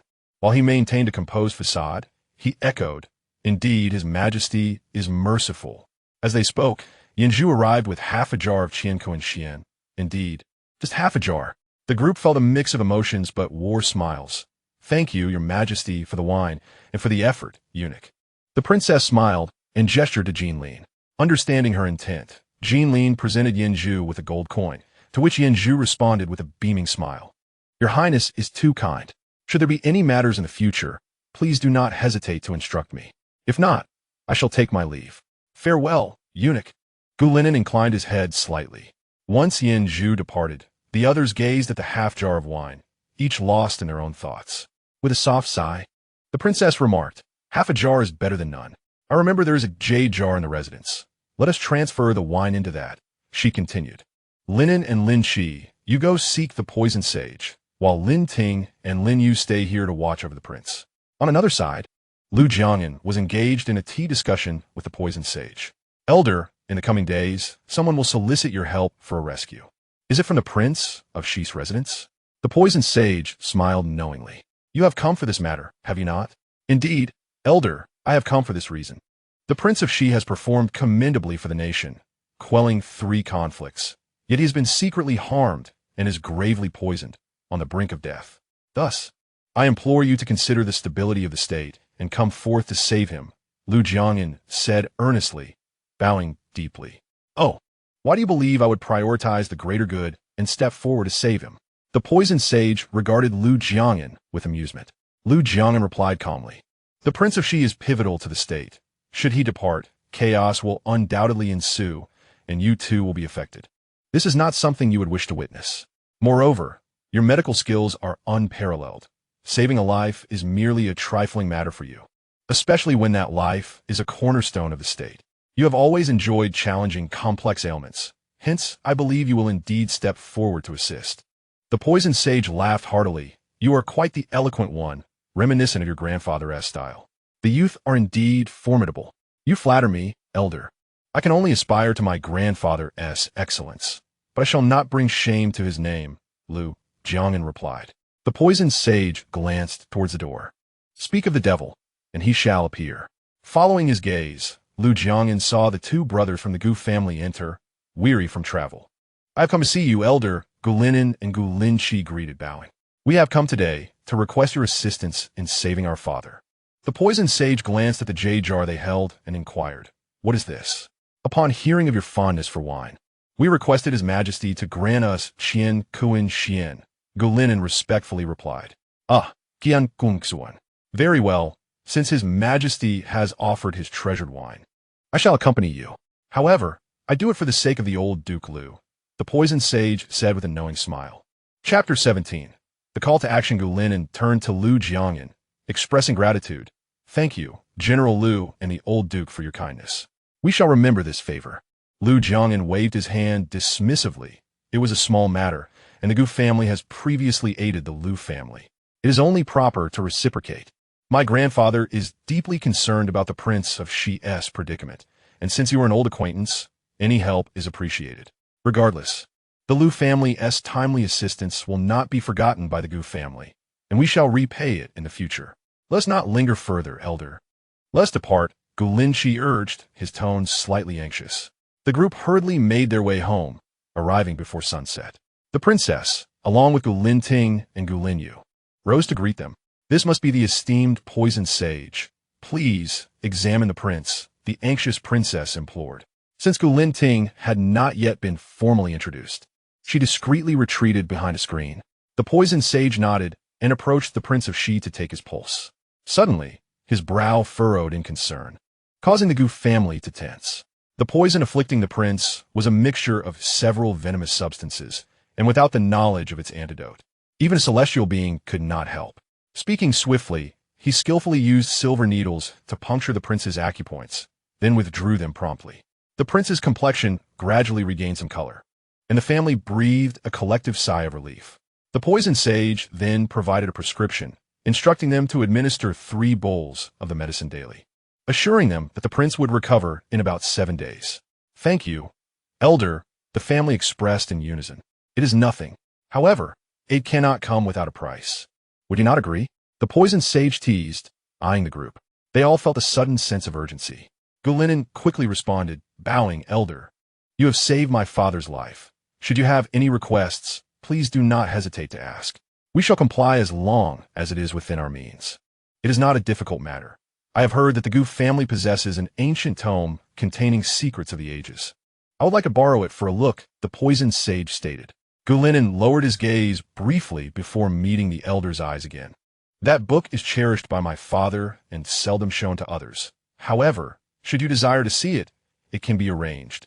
But it will require my father's approval once he regains consciousness." "Very well. I am not unreasonable. We shall discuss it further once the prince awakens," the poison sage said, a glint of interest appearing in his eyes before he returned to his usual demeanor. "Thank you for your understanding, Elder," Gulinen bowed once more. "I shall arrange accommodations for you." The princess signaled to Qingling, who bowed slightly before departing. "Your kindness is appreciated, and it is not a burden for me to stay. I am grateful for the opportunity," Gulin Shi respectfully added. "Forgive me in my anxiety for the prince. I have kept General Liu standing for too long. How rude of me. Given the strong medicinal scent here, let us move to the main hall," the princess said with an apologetic smile. "Choge, please prepare tea for the elder and General Liu." "Thank you, Your Highness, but there is no need for such formality. I came uninvited today, so I apologize for the intrusion," Liu Jiangnan replied, bowing. "My family and I are concerned for the prince's well-being, hence our visit." "Your concern is appreciated," the princess nodded. "The prince is a pillar of the state and my elder. It is only natural for us to check on him. We hope for his swift recovery." The princess nodded in satisfaction. The Prince of She stirred slightly, prompting expressions of joy from the onlookers as they quickly gathered around his bedside, offering their warmth and concern. His sudden awakening startled him, and he blinked in confusion. All right. Why do you all look like walnuts with swollen eyes? Am I not awake?" he said weakly. "You dare to say that? Were it not for the poison sage, do you think your life would still be intact?" The princess feigned reproach. "Poison sage?" the Prince of She inquired, puzzled. "Indeed. How do you intend to thank me?" The poison sage teased. "What does the poison sage desire?" the prince asked. "I wish to see that treasured book of yours. Rest assured, I will only look and not take it away." "Agreed," the prince replied. Chapter 18. The Bandit Threat After a Period of Recuperation. The Prince of She was in good health. The sun shone brightly, casting dappled light through the branches onto the ground. The prince lay lazily in a rocking chair, basking in the sun. During this time, Liu Jiangnan frequently visited, delivering supplements as entrusted by the old duke, fostering a friendship with Gulinen. They sat on the steps, conversing amiably, embodying a tranquil passage of time. The poison sage often secluded himself in the library, spending entire days engrossed in books. Today, however, he finally emerged, leisurely strolling out. "Indeed, the Gu family's library is impressive. There are many fine works here that have greatly benefited me. This trip was worthwhile." He chuckled as he patted the Prince of She on the shoulder. "You are recovering quite well. Indeed, it is thanks to the esteemed Du Sheng that I have been able to recover. By the way, may I inquire about your esteemed name?" Prince She smiles and bows, gazing at Du Sheng. "I am called Heiji, the one who alleviates the suffering of the world," replies Heiji with a proud expression. "Although I am known as Du Sheng, sometimes poison can indeed serve a great purpose. Indeed, Venerable Hei, your medical skills are truly remarkable. We hold you in great admiration." Gulinen and Liu Jiangnan echo in unison, smiling at Heiji. "Everyone has been quite fatigued these past few days. Let's take a moment to relax together. The weather today is splendid. How about we go boating on the lake?" Liu Jiangnan looks expectantly at the group. Yes, at last we can have some fun. It has been rather stifling these days." I will defer to the general's suggestion. Gu Linen claps his hands cheerfully. The group quickly agrees, and they set off in a grand procession to Wang Shu, their extraordinary demeanor drawing the attention of the common folk, some of whom are eager to seize the opportunity to find a wealthy match for their daughters. Lu Jiangyan casts a fleeting glance, and the onlookers feel an unspoken barrier, lowering their heads to avert their gaze. Upon reaching the lake, although the boat is not particularly luxurious, it emanates warmth and comfort, without the usual constraints of social status. Everyone begins to feel at ease. The water ripples gently with the movement of the small boat. Feeling inspired, Gu Linen expresses a desire to fish, inviting Lu Jiangyan. General, the elders are discussing matters, and we, the younger generation, cannot interject. Why not accompany me for a spot of fishing? We could prepare a soup to enjoy this evening. Gu Linen turns around with a smile, his eyes sparkling like a galaxy. Lu Jiangyan, momentarily taken aback by his demeanor, feels his heart soften and finds it hard to refuse. He sits beside him, yet cannot help but glance at Gu Linen, only to shyly avert his gaze, fearing to offend should he displease him. Suddenly, the boat jolts unexpectedly, causing Gu Linen to lean forward uncontrollably. Lu Jiangyan instinctively grabs him to prevent him from falling into the lake. A gentle breeze lifts Gu Linen's hair, playfully brushing against Lu Jiangyan's nose, causing him to stiffen. He suppresses his emotions, steadies Gu Linen, and releases his grip, stepping back. Once Gu Linen regains his balance, he bows slightly and speaks with a tremor in his voice. Thank you, General, for your timely assistance. Prince Shi and Heiji arrive, anxious and inquiring. Are you both all right? They look at the two with concern, having witnessed the boat's instability. Heiji jestingly adds, it seems all is well. Though General Lu appears a tad overheated, his ears slightly flushed. At that moment, a small boat approaches from afar.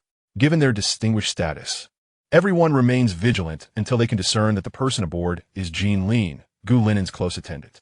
Upon reaching them, Jean Lin bows and, despite appearing nervous, speaks clearly.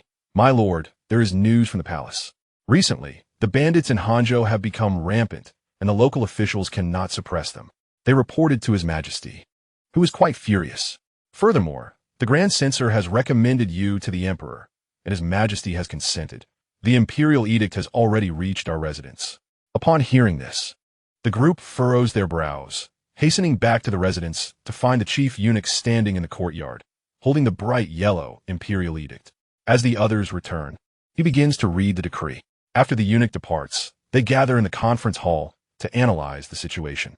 Prince Shi sits at the head of the table, rhythmically tapping his fingers on the surface, appearing calm while internally grappling with countless thoughts. Although Hanzhou seems merely plagued by bandits, one must wonder what greater scheme lies behind their audacity. Is it that local officials cannot manage, or is there collusion between officials and bandits? The Grand Censor is a relative of Qin Wenjin. Indeed, if young Master Gu were to go and mishandle the situation, it would be a betrayal of the Emperor's trust, making future promotions exceedingly difficult. Conversely, should he refuse to go, it would be an act of defiance against the imperial command, which poses its own challenges. Lu Jiangyan frowns deeply, his expression grave.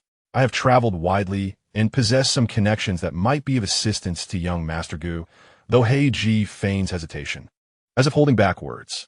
Gu Linen immediately comprehends his unspoken intentions and bows. If you are willing to assist, it will undoubtedly yield twice the result with half the effort, and I shall ensure the conditions are within my family's capabilities. Please do not hesitate to state your requirements. Prince Shi nods in agreement, remarking, my son speaks wisely. Ah, young man, you understand the ways of propriety. Heiji's face brightens with appreciation, a satisfied smile forming. Once this matter is resolved, I shall present my conditions, but do not disappoint us. Heiji pats Gu Linen's shoulder and turns to the others. Everyone, please excuse us. I wish to speak privately with this young man.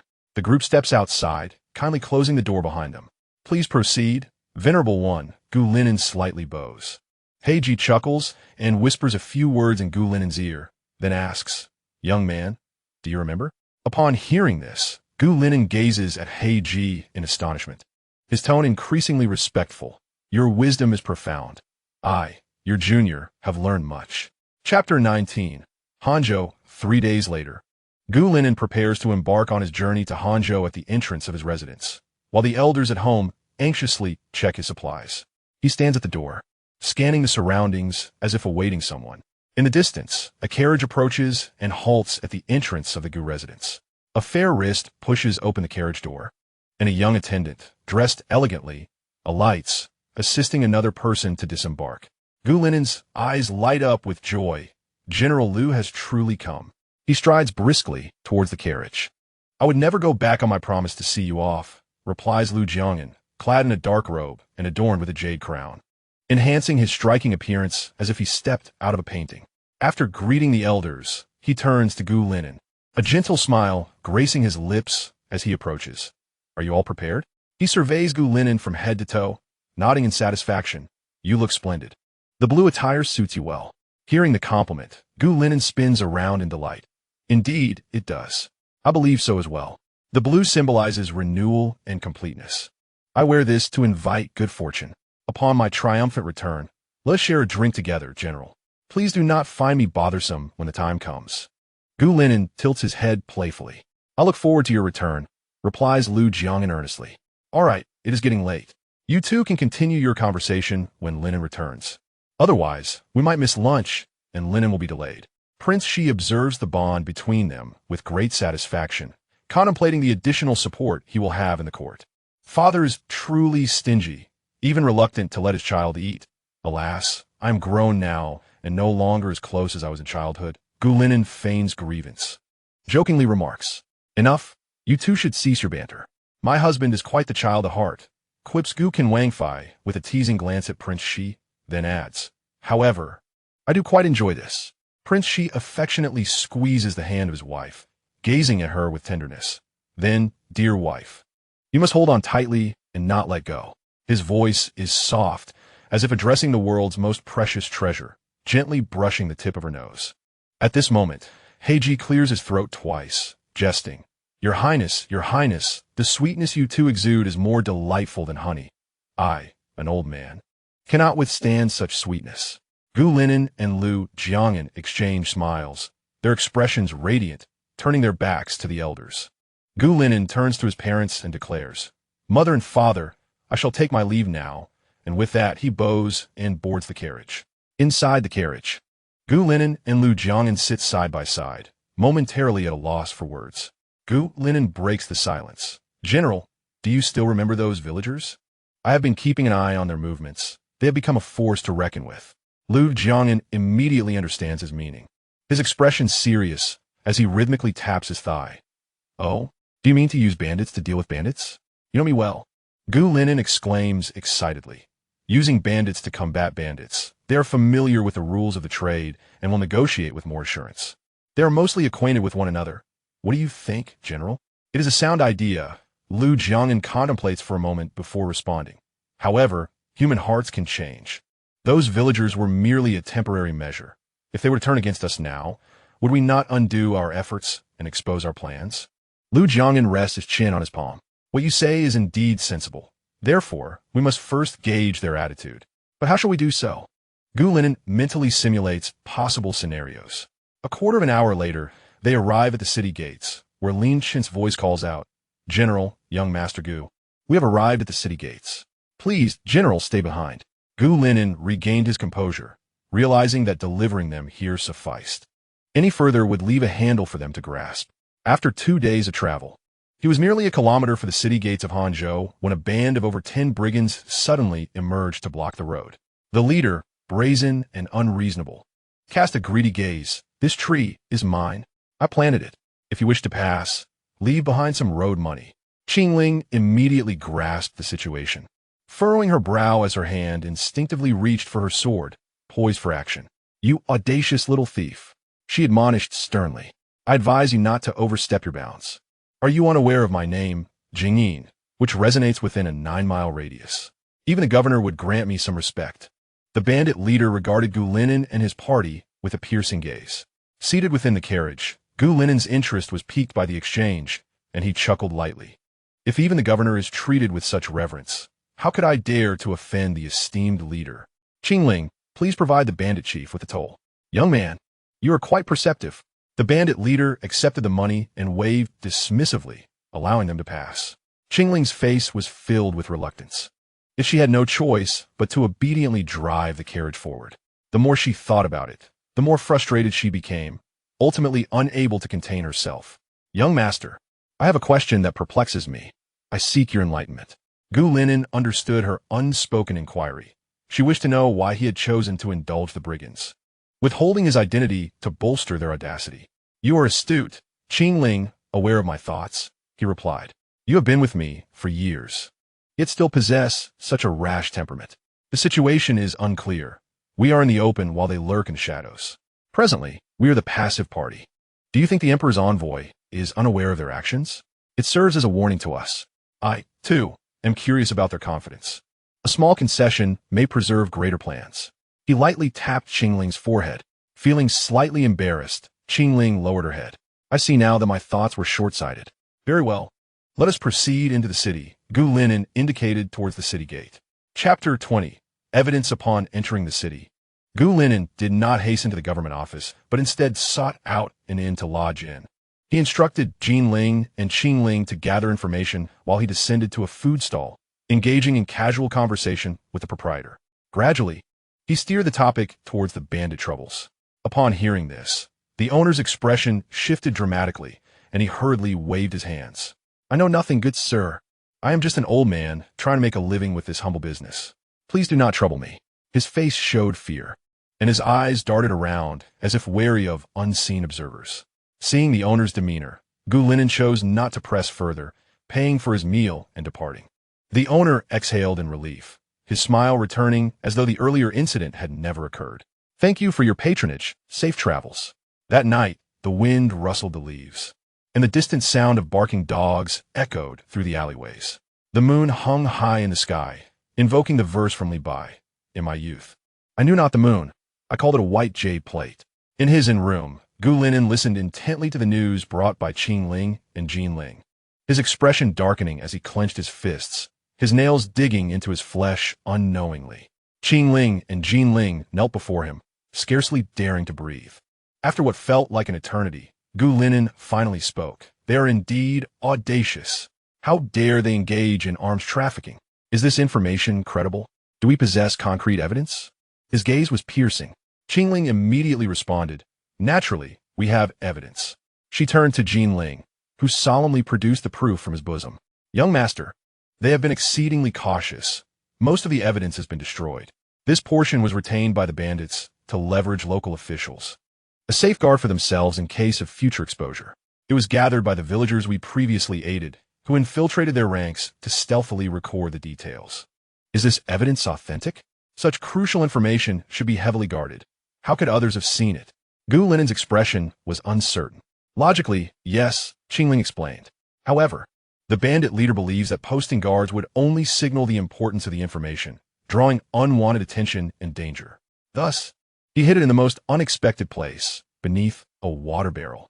But how did the villagers know? And how could they anticipate its use?" Jinling pondered, perplexed. Gu Linen paced back and forth, deep in thought, then suddenly chuckled, his tone playful. "That is a question for the villagers." Although Qingling and Jinling had their doubts, they dared not inquire further, merely nodding in agreement.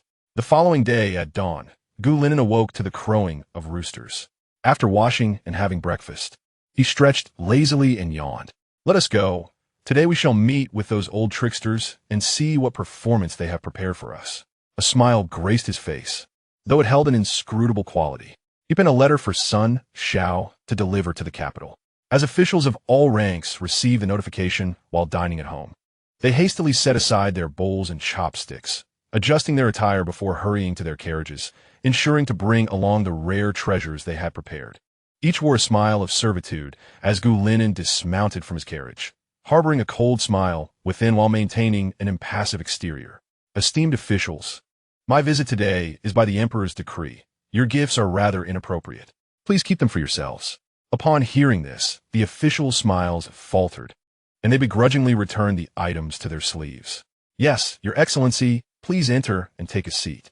"Very well." Gu Linen nodded, striding ahead as the officials followed in silence, striving to diminish their presence. "Now, tell me, what is the situation with these brigands?" Gu Linen approached the main seat. Exudine autoritative. The officials exchanged glances, hesitant to respond. After a moment of tense silence, one finally succumbed to the pressure and recounted the situation, mingling truth with half-truths. Gu Linen's heart was filled with derision, though his face remained inscrutable, sending chills through the officials. He toyed with a folding fan, opening and closing it, which only heightened their unease.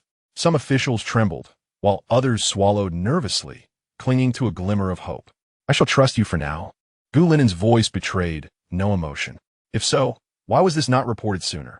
"My lord, you must understand," an official began. "Initially, these brigands behaved well, appearing docile, and we did not take them seriously. Little did we know." A governor sighed heavily. "Enough. Leave this matter to me," Gu Linen commanded, and the officials sighed in relief, grateful for the reprieve, and promptly excused themselves. Chapter 21. The Bandits within the residence of the loyal and brave Marquis, Lu Jiang'an. Upon perusing Gu Linen's letter, wore a grave expression. "Such a situation exists." Lu Jiang'an slammed his hand on the table, then quickly regained his composure. He tucked the letter into a secret cabinet, pacing the room to alleviate his inner turmoil. "Come here," he suddenly commanded. "Deploy 50 men to ensure young Master Gu's safety, and send 30 more to monitor the movements of the Hanzhou officials and brigands. Inform young Master Gu immediately of any developments." Lin Chun accepted the order and departed to make arrangements. Yet, Lu Jiang'an remained restless. "Prepare the horses. I must enter the palace." Upon arriving at the palace gates, Lu Jiang'an dismounted swiftly, maintaining his poise despite his hurried steps as he proceeded directly to the imperial study. At the entrance, the chief eunuch on duty promptly entered to announce him, returning shortly. "General Lu, the emperor summons you. Please proceed." Lu Jiang'an entered and bowed respectfully. "I, Lu Jiang'an, pay my respects to your majesty." Emperor Jin Sheng gestured for him to rise. "General Cheng'an, why the haste? Has something occurred?" "Your majesty," Lu Jiang'an began, pausing before continuing. "I wish to go to Hanzhou to assist young Master Gu. I seek your gracious permission." Emperor Jin Sheng furrowed his brow slightly. "I am aware of the situation in Hanzhou. I believe that child, Jingyan, is capable of handling it. Though he is young, he has gained some skill from years spent in the prince's residence. Why do you worry?" "Your majesty, young Master Gu's abilities are beyond question, but as a scholar, he may not have sufficient manpower. I propose this precaution to ensure success," Lu Jiang'an replied earnestly, his tone pleading. After a moment's contemplation, Emperor Jin Sheng finally waved his hand. Very well, very well. Knowing your disposition, I understand you would not rest easy without going. You have my permission. Proceed." Upon hearing this, Lu Jiang'an's face brightened. "I thank your majesty for your grace. I shall not fail in my mission." Having uttered those words, he hurriedly departed, taking along his men and necessary items, and, after tidying up at home, he exited the city. Meanwhile, within the residence of Prince Shi, upon receiving Gu Linen's letter, Prince Shi's expression softened with satisfaction. "Indeed, my son possesses both courage and wisdom. Let us proceed according to his plan. Come here. Dispatch a few clever ones to the rendezvous point to make contact, ensuring that the items are returned intact. Remember to send more people to monitor the situation. Do not allow any scheming individuals to take advantage and make a switch. If any mistakes occur, I shall not be lenient. Go." At this moment, the Qin and Wei families gathered once more to discuss matters. Qin Wenjin furrowed his brow. That Gu Linen, though appearing youthful and harmless with a smiling demeanor, harbors intricate thoughts. I wonder if those individuals have hidden the items well. If we are caught, we shall face dire consequences. His fingers restlessly tapped the table edge, producing a persistent sound.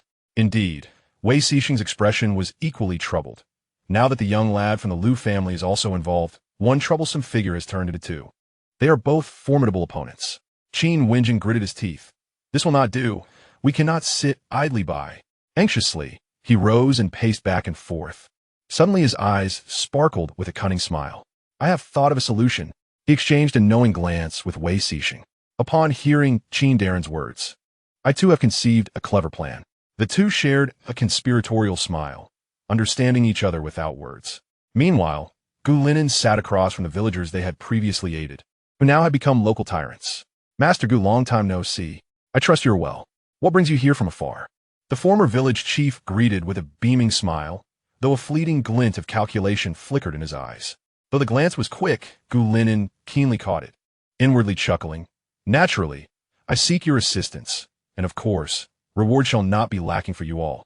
Oh, what kind of business does the young master wish to discuss? A young man, appearing rather greedy, inquired. Gu Linen briefly outlined the matter, though he did not divulge everything. Chapter 22. The plan. Gu Linen sat composed, idly twirling a folding fan, and nonchalantly stated, I wish to enlist your aid to deal with the mountain bandits. Once accomplished, you shall become the new local overlords. And of course, my compensation will be generous. He produced banknotes from his sleeve. This serves merely as a deposit. The reward after the task will be tenfold. How does this sound, esteemed guests? The greed in the young man's eyes could no longer be concealed, his hand involuntarily reaching for the banknotes. The leader cleared his throat, prompting the young man to retract his hand immediately. The reward offered by Master Gu is indeed enticing, but the risks have not been mentioned, the leader stated, his dark eyes revealing an inscrutable depth. He lightly tapped the table and continued, should we assist you, we would be in the same boat, sharing both glory and peril. You belong to the officials. They will protect you, but we are merely bandits in the mountains. Eliminating you is but a matter of a word. Furthermore, we came here seeking a peaceful existence. Your actions may jeopardize our safety, and we could easily become targets ourselves. The waters here run deep. Money can be earned with life, but it cannot be spent without it. Moreover, if we were to reveal your whereabouts, the rewards for delivering you would be substantial. Perhaps even securing us protection from the local authorities, making our dealings much easier. Wouldn't you agree? Gu Linen chuckled lightly, though his eyes bore no trace of mirth. The leader is indeed astute in worldly affairs, but if you truly wish to betray me, you would not be conversing with me so extensively, indicating that you are also aware of the stakes. Furthermore, there are many children here. Are you certain you wish for them to inherit this life of banditry? Gu Linen deliberately left his statement unfinished, guiding the leader to contemplate. The flickering candlelight cast shadows across the leader's face, illuminating it in fits and starts. His gaze flickered, and after a moment of contemplation, he met Gu Linen's eyes directly. Very well, we shall follow you, and I hope Master Gu will keep his promises. Well said, leader. Your decisiveness is commendable. Gu Linen smiled and nodded. On the other side, Lu Jiangyan urged his horse onward, contemplating strategies as Lin Chen rode alongside. Master, the bandit leader is exceedingly cunning. What if they take the money and hand you over? Jin and always acts with prudence. If he dares to approach them, he must have a backup plan. He would not have sent us otherwise. We are merely the last line of defense. Do our informants have any news? Lu Jiangyan inquired softly. Lin Chen reported. The Wei and Qin families have already dispatched men in this direction. They seem anxious. A cold glint flashed in Lu Jiangyan's eyes. This indicates a connection between the mountain bandits and them. Let's observe their next moves, allowing them to reveal their own missteps.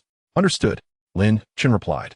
In the dead of night, Gu Linen entrusted the evidence he had gathered to Qing Ling, instructing her to deliver it to the rendezvous point at Prince Shi's residence without delay. Upon receiving the letter, the contact rushed directly to Prince Shi's abode. However, midway, the Qin and Wei families had already laid an ambush, rushing forth for the letter. The hidden guards of Prince Shi immediately sprang into action, and after a fierce battle, they managed to reclaim the letter. Just as they were about to breathe a sigh of relief, reinforcements from the Qin and Wei families arrived, treading over the bodies of their own comrades, launching their attacks with ruthless precision. Ultimately, the guards of Prince Shi found themselves overwhelmed. As the Qin and Wei families seemed unwilling to prolong the fight, seizing the letter, they prepared to flee. Suddenly, a flash of cold light appeared. As if the hidden figures had grown weary of the spectacle, the letter was pinned to a tree by an arrow, and without uttering a word, the assailant took the letter and vanished with remarkable agility, not a single extraneous movement made. The members of the Qin and Wei families, as well as those from Prince Shi's residence, were momentarily stunned, quickly regaining their senses and pursuing the figure.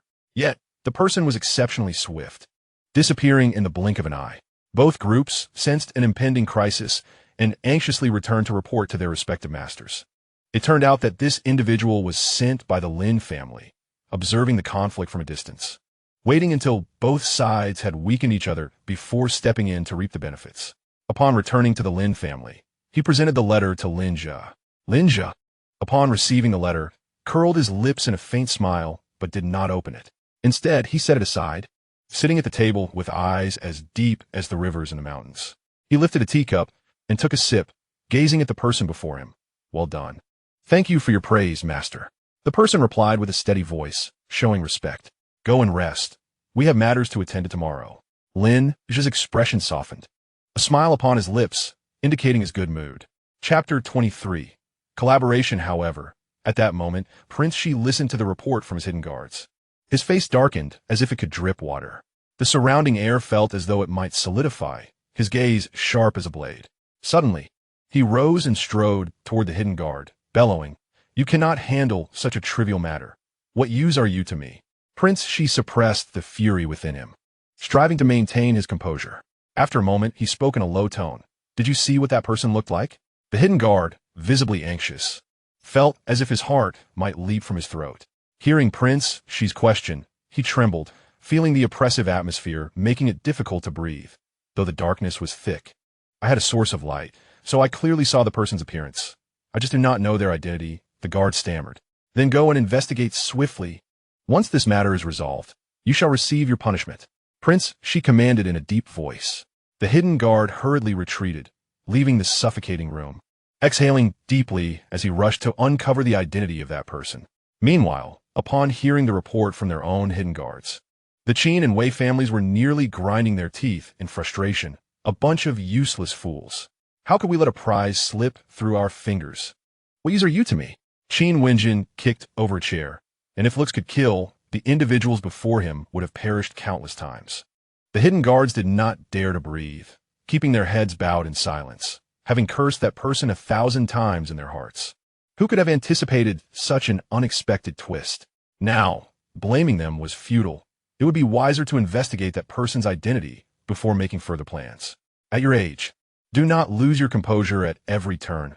Wei Cixing patted Qin Wenjin's shoulder, signaling him to regain his composure. Qin Wenjin took several deep breaths, suppressing his agitation. I am not losing my composure. I merely appear displeased. He insisted stubbornly, and Wei Cixing chuckled lightly, choosing not to dismantle his facade. All right, it is indeed my oversight. Lord Qin, please do not take offense. How do you suggest we proceed? Let us investigate first, assess the situation, and then plan accordingly. Qin Wenjin's mood eased, fully aware that at this critical moment, chaos must be avoided. He shot a fierce glare at the shadow guard. Why are you not hastening to investigate? As the rooster crowed, the night watchman outside struck the gong. The weather is dry, beware of fire hazards, is now the 5th watch. The watchman shouted loudly. Lin Jia, half awake, listened to the rooster's call, gazing out the window at the dawn's rosy hues, reminiscent of crimson maple leaves. Contemplating the day's plans, he found himself wide awake, perhaps due to his inherent aversion to oversleeping. After tidying up and perusing a book for a while, as daylight broke, the servants of the residence brought him breakfast. After eating to a satisfying extent, he set down the bowl and declared, Let us visit the Shiqin Wangfu. Lin Jia walked out steadily, hands clasped behind his back. Upon reaching the Shiqin Wangfu, he presented his visiting card and was led by the doorman to the main hall, where he found the Shiqin Wang seated in the host position, appearing to have anticipated his arrival. Calmly sipping tea, he glanced up as Lin Jia entered, then sat up straight, fixing a piercing gaze upon him. Lin Jia, maintaining his composure, performed a respectful salute. Your Highness appears remarkably composed. Did you foresee that Meng Qing would come? Dr. Lin, your wisdom is unparalleled. You have thoroughly investigated the plans between my son and I. Yet I wonder, what is your intention with this display? The Shiqin Wang's expression remained unchanged, though his eyes conveyed a sense of guarded detachment. I dare not claim such merit. However, your son is my student. As his teacher, if I were unaware of my student's movements, it would be a grave dereliction of duty. Lin Jia's tone was calm, yet subtly laced with an underlying threat. He then produced an envelope from his sleeve, stating, Today, I come to return this item to its rightful owner. The implications in Lin Jia's words were clear. Your son is under my supervision, and should he falter in my presence, any necessary discipline could be easily justified as that of a strict teacher producing a capable student. The Shiqin Wang understood the insinuation, viewing Gu Linen as a leverage against him. As he accepted the envelope, Oh, Zul, Dr. Lin's visit today is not solely for the purpose of returning this item. Indeed, Your Highness, Lin responded with clarity, I have come to discuss a collaboration. A calculating glimmer flashed in his eyes. Meanwhile, Gu Linen pondered the vulnerabilities in his plans before reflecting on the whereabouts of Lu Jiangyan. Just then, he noticed unusual movements outside, quickly growing alert. It turned out to be a few small birds that had paused to rest mid-flight. He chuckled at his own oversensitivity and, with no pressing thoughts, gazed out at the bustling street, vehicles and pedestrians of all kinds, while seated by the window, savoring the gentle warmth of the sun and the refreshing breeze. Absorbed in his reverie, he was interrupted by a knock at the door. There stood Lu Jiangyan, looking travel-worn. Gu Linen's eyes brightened as he swiftly pulled him inside. General, how are the preparations coming along? Everything is in order, Lu Jiangyan replied with a slight raise of his brow. You, young Master Gu, seem quite at ease. While I rushed here in a state of urgency, you owe me a compensation for the trouble. Your efforts are much appreciated, and should our venture succeed, you will be duly rewarded for your invaluable assistance. Gu Linen smiled, teasingly patting Lu Jiangyan's shoulder. Indeed, when shall we take action? It would be prudent to act sooner rather than later. Delays could lead to unforeseen complications. Lu Jiangyan spoke earnestly. That is precisely my intention. I propose we strike tonight, when everyone is resting, and the common folk remain indoors to prevent chaos and panic. Additionally, the darkness will impair their vision, complicating their ability to distinguish friend from foe. The bandits will be dressed similarly, but we can differentiate between them by subtle variations in their attire. Of course, each insignia will not be identical. Rather, each will bear slight differences while retaining some common features. Gu Linen analyzed. Seated on a chair, Lu Jiangyan played with a finger ring, his eyes bright with focus as he continued. Young Master Gu, your considerations are thorough. Allow me to share what I have learned. The opposing force comprises approximately 2,000 individuals, many of whom are desperate souls from broken families seeking to survive as bandits. However, their opinions are diverse, leading to internal discord.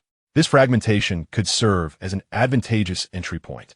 Gu Linen clapped his hands in approval. General, your intel is exceedingly valuable. Should they remain divided, we will have ample opportunity to incite internal conflict. They will turn against one another, and amidst the chaos, we shall strike, ensuring our victory with minimal effort.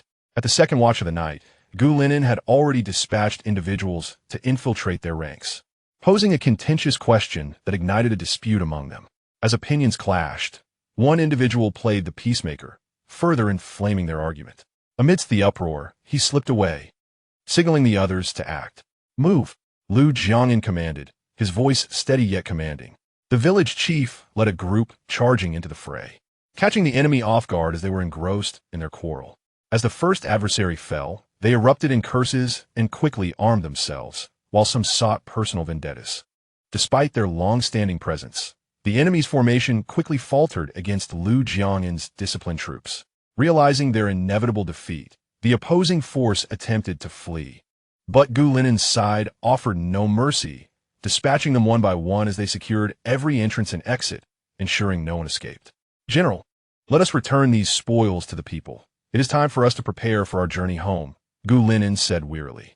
Very well, Lu Jiangyan replied, observing his breathless state with a slight smile. Gu Linen and Lu Jiangyan bid farewell to the villagers and bandits, settling their final accounts before leisurely making their way back to the capital, without the need for haste. General, come quickly. There are so many fish here, and the water is exceptionally clear, Gu Linen exclaimed excitedly to Lu Jiangyan. Lu Jiangyan joined him, and they beheld the clear water teeming with joyful fish. This scene perfectly echoed the lines from Xiaoshi Tianji, describing fish that appear to swim freely without a care. Gu Linen, barefoot in the water, scooped some up. You remember well, General. I thought you were merely a man of arms, yet you possess such sentiment. It seems I have harbored a somewhat rigid view of military men. Gu Linen reflected, stealthily approaching a fish before swiftly grabbing it. Though I am a military man, I am also the heir of a marquis, adept in both literature and martial arts. I may not excel in the arts, but I have certainly studied them. I merely chose to pursue the martial path. As Lu Jiangyan observed him capture a fish, it slipped from his grasp, and he tilted his head slightly, chuckling. Young Master Gu, do you wish to dine on fish? Indeed, This fish looks so delicious and plump. If we catch a few, we will have a fine meal, Gu Linen lamented.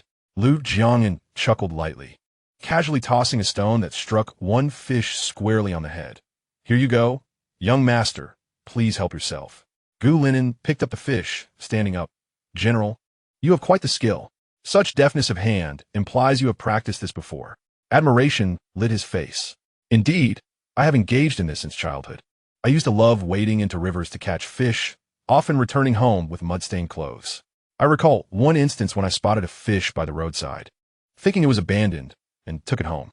Upon reaching the door, I found my mother waiting, her expression unspeakable as she informed me that Grandma Li had just visited, claiming I had stolen her fish. At first, I refused to believe it, asserting my innocence, but moments later, my mother turned around to see me joyfully carrying a large fish. Gu Linen laughed uncontrollably, tears nearly spilling from his eyes. He had not anticipated that the imposing general had such amusing tales from his childhood. The contrast was utterly charming. What happened next? Did the general learn to catch fish afterward? Indeed, he replied. My father loved fishing in his youth and imparted his wisdom to me. He said that if you keep your hands submerged in water for too long, they become wrinkled, making it easier to catch fish at that moment. As he spoke, he skillfully caught 2 fish. However, I once witnessed our family slaughter fish by striking them on the cutting board with the handle of a knife, which rendered them lifeless. Thus, I devised a similar method that proved quite convenient, Lu Jiangyan remarked with a hint of pride. It seems that the joy of fishing runs in the Lu family. No wonder your technique is so adept. Gu Linen set up a fire and skewered the fish for roasting. The general loves fishing, and I enjoy eating fish. In the future, we shall make a harmonious duo during our outings. While speaking, he diligently turned the fish every so often. After a while, he announced, General, the fish is ready. Would you care to try? Lu Jiangyan took a bite and replied, Not bad at all. The bones are substantial enough to remove easily, and the meat is quite fresh. Today, I consider myself fortunate. After they finished eating, they cleaned up the remaining refuse and sat by the riverside, enjoying the gentle breeze as dusk approached. Gu Linen then mused, if only time could stand still at this moment. Chapter 26. Rewards. The group continued their journey, playing and walking for half a month. Upon returning to the palace to report back, they each went home to reassure their families. Father, I have returned. Where are mother and my siblings? Gu Linen exclaimed, leaping over the threshold and dashing toward the study. The servants in the household merely caught a glimpse of a shadow darting past, stirring a gust of wind, leaving them momentarily bewildered. Gu Shucheng sat at his desk in the study, and upon hearing the commotion outside, he set down his pen. Ah, you've returned, little monkey. Aren't you afraid of falling with all that jumping around? He teased, observing his son's exuberance. Father, it has been too long since we last met, and I could not help myself. Gu Linen feigned grievance as he approached the table, pouring himself a cup of water and downing it in one go. He then picked up a snack from the table. This pastry is delightful. Has it been freshly made in the manor? By the way, where is mother? Gu Shucheng chuckled softly. Since your departure, they have been lighting incense daily, praying for your safe return. Now that they know you are back, they have arisen early to visit the market and buy you treats. By the way, did you receive the letter I sent? Gu Linen inquired, his expression turning serious. Gu Shucheng nodded. Yes, I received it and have already presented it to His Majesty. You have done well this time. Suddenly recalling something, he added, we should find a time to thank Mr. Lin. Confused, Gu Linen asked, what about Mr. Lin? Had it not been for him, your letter would have been intercepted. Gu Shucheng replied, still feeling uneasy about the incident. After a moment of contemplation, Gu Linen began to piece together the situation, realizing that Lin Zhe had sent someone to monitor him. I understand, father. Do not worry. I will visit Lin Mansion tomorrow to express my gratitude, Gu Linen stated calmly.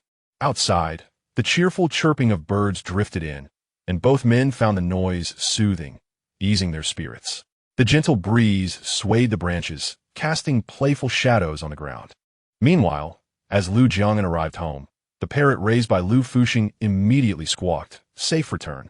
Safe return. The beloved grandson has come back. Lu Jiangyan approached and playfully threatened the bird. Hey, you only call me beloved grandson? If you keep squawking, I might just pluck your feathers and make you the first featherless parrot in history. The parrot retorted, Bad guy. Bad guy. Inside, Lu Fuxing and Lu Shansong heard the commotion and came out to find him amusing the parrot.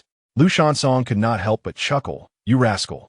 Instead of checking on your father and grandfather upon your return, you are here playing with the parrot. Come here.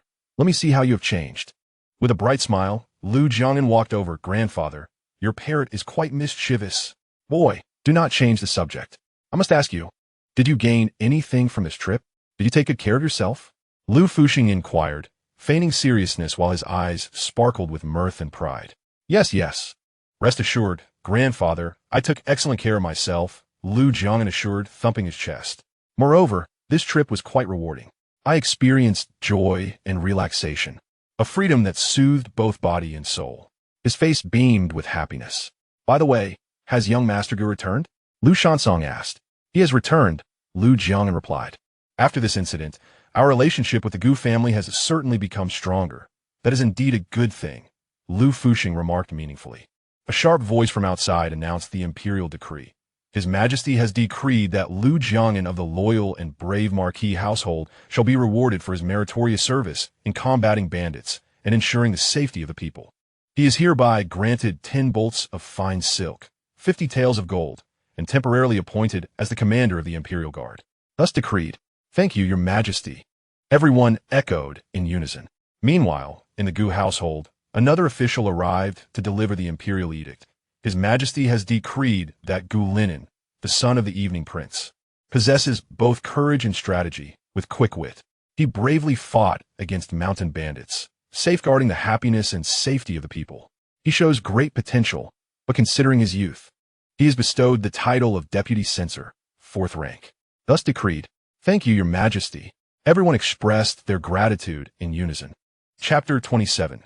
The feast in the following days, both the Gu and Lu households were bustling with activity. Seizing a moment when no one was watching, Gu Linen slipped out through the side door with a few friends. They strolled down the bustling street, a vibrant scene of prosperity.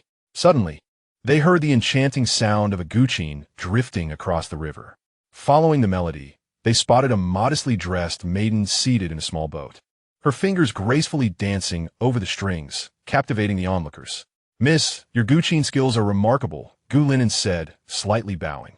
The maiden raised her gaze, her eyes bright and clear, exuding a gentle warmth. She modestly replied, Young master, you flatter me. I am merely a novice with superficial knowledge. I am honored by your appreciation. You are overly humble. Such talent is rare, Chun Shi remarked as he stepped forward. The maiden smiled brightly in response. I appreciate your kind words, gentlemen. I shall not disturb your enjoyment. With respectful bows, the group took their leave. Farewell, young masters, the maiden returned the gesture. They then proceeded to a tea house to listen to stories. Suddenly, a clear voice rang out from the entrance, and they turned to see a familiar face filled with joy. Yinqing, did you not set out to travel the world? They exclaimed in unison, unable to conceal their excitement. Upon hearing of Linen's promotion as a brother, I had to come personally to congratulate you. Well done, Linen, on becoming a deputy censor, though he spoke teasingly. His expression radiated genuine happiness as he patted Gu Linen's shoulder. The newcomer was named Song Yinqing, courtesy name Huayu, which signifies a hidden gem and conveys a sense of tranquility, inspired by the lines of Chu Ci. Brother, Gu Linen returned the gesture, delighted that Song had returned from his travels. Today I shall treat you all. Let us feast. Excellent. We shall indulge. Song Yinqing took a seat. How fortuitous that we are all gathered here, they remarked, glancing toward the entrance, where Lu Jiangyan and his companions were entering, heading straight for their table. Commander Lu, I have heard of your remarkable achievements at such a young age, but I have never had the opportunity to meet you. Now that I see you, you truly embody the tales of your prowess. Song Yinqing gazed at Lu Jiangyan as if he were a rare treasure. Unfamiliar with the newcomer, Lu Jiangyan looked toward Gu Linen for clarification. Gu Linen chuckled. It is normal that you do not recognize him upon your return. This is Song Yinqing, the son of the Chancellor, known for his travels and modest fame in the martial world. He then gestured toward Chun Shi, introducing him to Lu Jiangyan. This is someone you may have seen before, though you are not well acquainted. His name is Chun Shi, courtesy name Di, the grandson of the Duke of State, known for his literary talent and esteemed reputation. Gu Linen's expression was one of pride. I am Chun Shi, and this is Song Yinqing. We respectfully greet Commander Lu, our voices harmonizing in unison. Our gazes towards Lu Jiangyan are imbued with deep respect. His youth does not diminish our regard for him. Following this, we glance at the individuals beside Lu Jiangyan, our eyes reflecting inquiry, awaiting his introduction. Lu Jiangyan, perceiving our unspoken questions, offers a gentle smile. Feng Xian and Chang Sui have long accompanied me in the frontier. It's only natural that you are unfamiliar with them. Allow me to introduce Han Fengxian, son of General Zhua, styled Ling Feng, who serves as one of my deputy generals. Han Fengxian steps forward, nodding to everyone present. Lu Jiangyan continues. And this is he, Chang Sui, styled Tian, son of the Minister of War, who is also one of my deputy generals. He Chang Sui steps forward, bowing slightly in acknowledgement. Today is truly lively. Everyone, please take a seat and enjoy the festivities, Gu Linen encourages. Chapter 28. New Year's Eve time swiftly passes, and we find ourselves on New Year's Eve. Due to the multitude of official duties recently, the preparations have been somewhat chaotic, leading to a more simplified celebration. Nevertheless, fireworks and firecrackers remain an essential part of the festivities. To witness the spectacle more clearly, Gu Linen ascends to the rooftop, observing the fireworks ascend and bloom into vibrant colors. The fleeting brilliance of the fireworks evokes reflections on the transient nature of glory, reminiscent of the rise and fall of history, brilliant yet tinged with sorrow. Overwhelmed by emotion, he shakes his head, acknowledging the impermanence of the fireworks. Yet, even the smallest spark once illuminated the sky. With the dawn of a new year, a new chapter begins. After tonight, you will turn 17. Indeed, you have grown another year. A voice suddenly breaks the silence, startling Gu Linen so much that he nearly loses his balance. Only be saved by Lu Jiangyan's timely grasp. Is my presence truly that alarming, Lord Lu? Gu Linen retorts, a playful annoyance in his tone as he turns to face Lu Jiangyan, who raises an eyebrow in jest.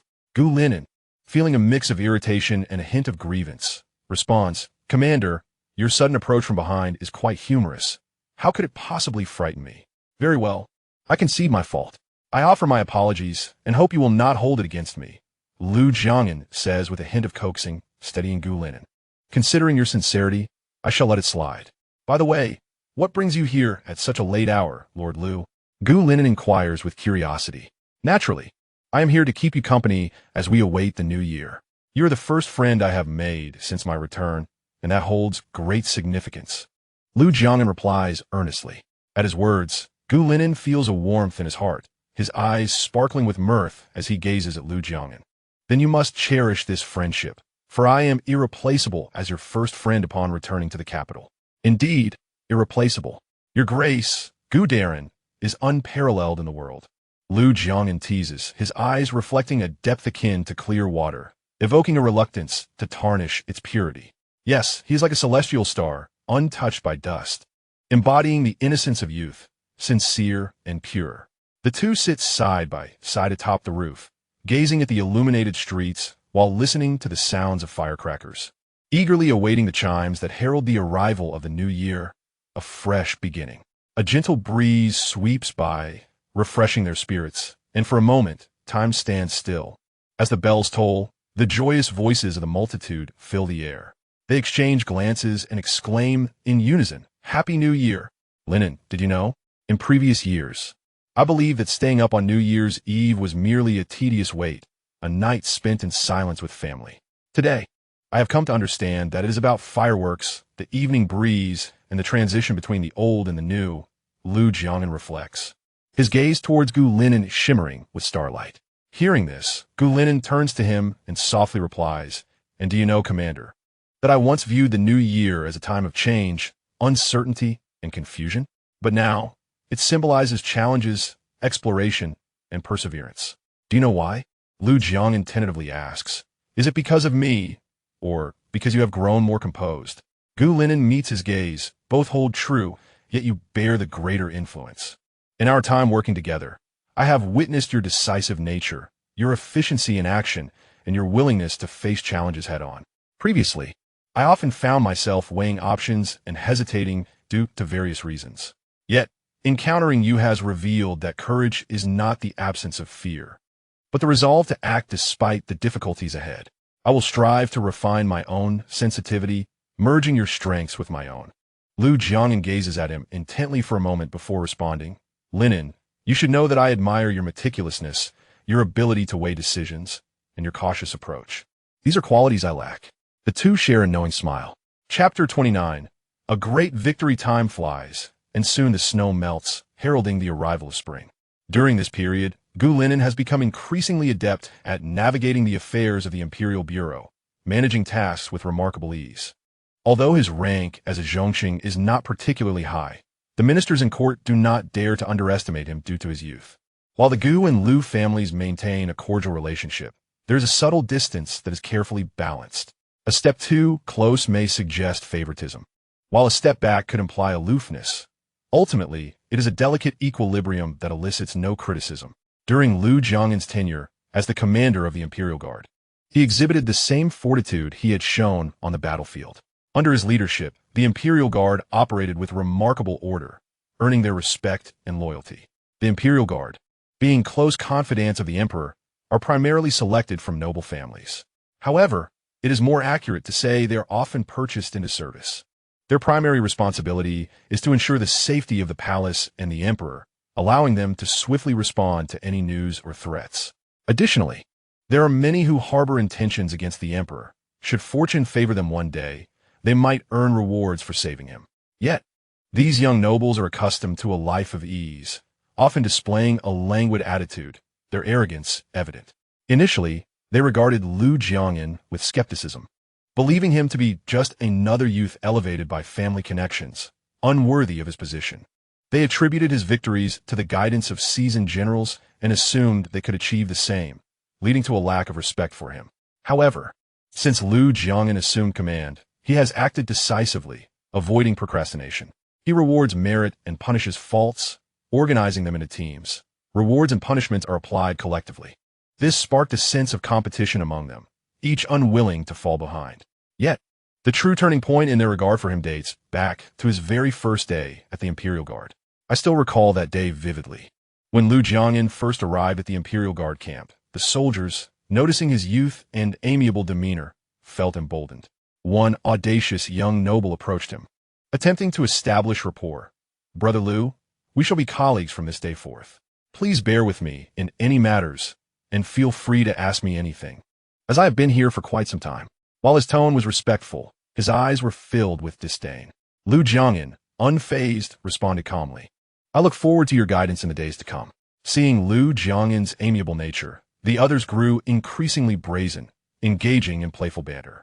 Lu Jiangen smiled silently, his fingers lightly tapping against his thigh, pondering for a moment before suddenly lifting his gaze to meet theirs, a slight smile on his lips that did not reach his eyes.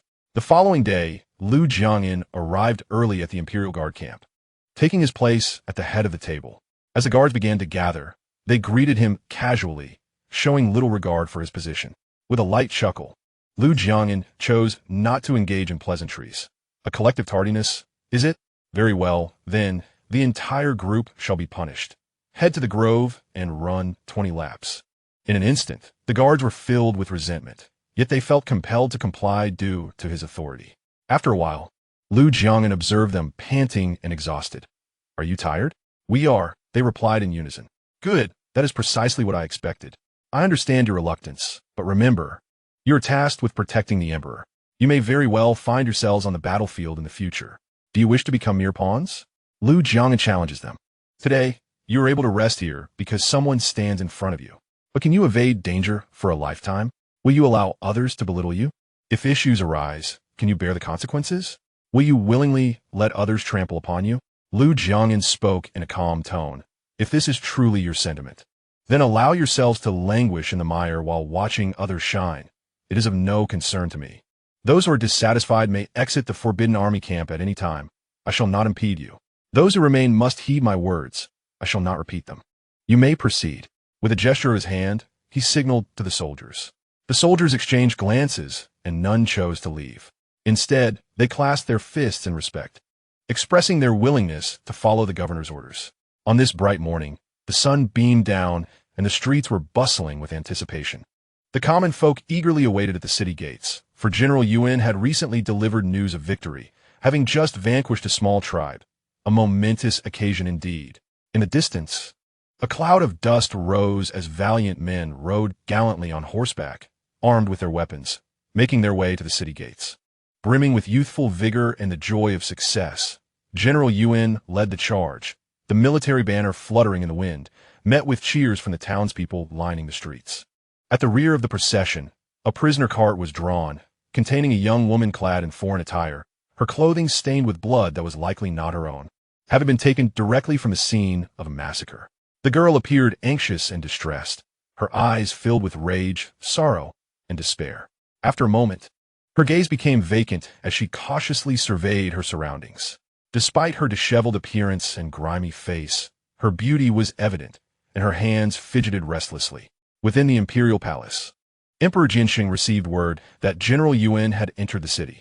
He turned to the empress beside him, offering his hand to assist her as he rose and laughed heartily. "My ministers, let us go together to welcome the general." The court officials responded in unison, following the emperor and empress in an orderly fashion. Upon seeing the emperor approach, General Yuan removed his armor and knelt on one knee, hands clasped in salute, declaring, "I, Yuan Hong, pay my respects to your majesty." His voice resonated with strength, and the soldiers behind him followed suit, bowing and exclaiming, "Long live the emperor." Emperor Jinsheng, visibly pleased, personally assisted General Yuan to his feet, and then gestured to the soldiers, "Everyone, please rise." His gaze remained focused on the soldiers, and thus he did not notice the girl in the cart. Chapter 30. The celebration feast. During the celebration feast, the atmosphere was lively as cups were raised and exchanged. General Yuan found himself surrounded by well-wishers offering toasts, seemingly unable to refuse their hospitality as he downed one cup after another. Gu Linen cast a detached glance over the raucous crowd, his eyes settling on General Yuan's flushed cheeks. He exchanged a knowing look with Lu Jiangyan, then directed his attention toward Emperor Jinsheng. Understanding the unspoken message, Lu Jiangyan rose and approached General Yuan, gently restraining his hand that held the cup. "General Yuan, the emperor is still present. He may wish to speak with you shortly. Should you drink too much, you might miss what he has to say and face reprimand." He then addressed the surrounding guests. "Esteemed lords, General Yuan has just returned victorious and has yet to rest. There will be ample opportunities to honor him later. For now, let us ensure he remains sober. I shall drink this cup on his behalf, thanking you all for your kindness." With that, he raised the cup and drank deeply, prompting applause from the guests. General Yuan expressed his gratitude with a glance toward Lu Jiangyan and clasped his fists in appreciation. Lu Jiangyan reciprocated the gesture. Gu Linen, seated nearby, lifted his cup and signaled to Lu Jiangyan, who smiled gently and drank in response. Emperor Jinsheng observed the harmonious gathering with a sense of satisfaction. He turned to the empress, lightly squeezing her fingers, and offered her a chicken leg. The empress chuckled softly, cutting the meat into small pieces and feeding him a morsel.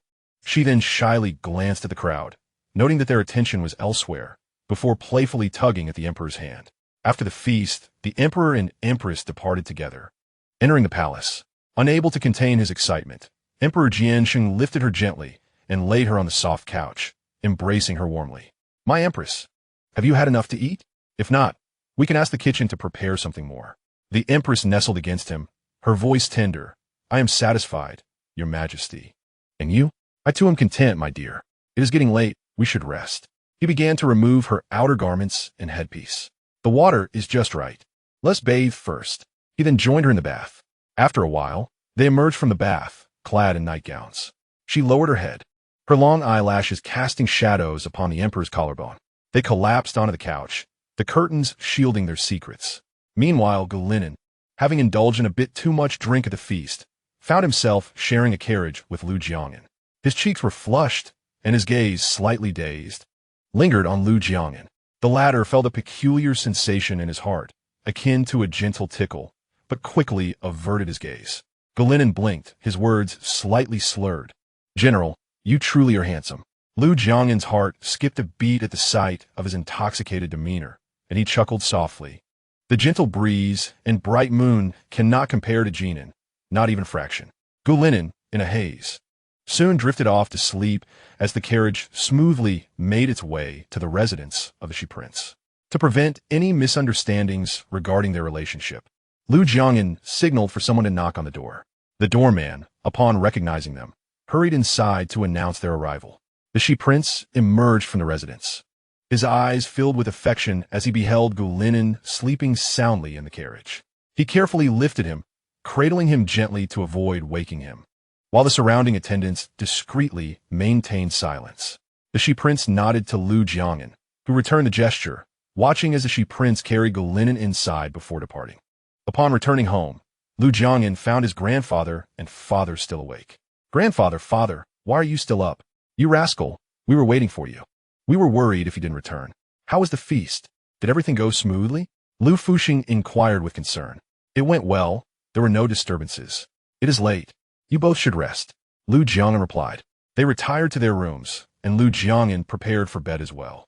Chapter 31.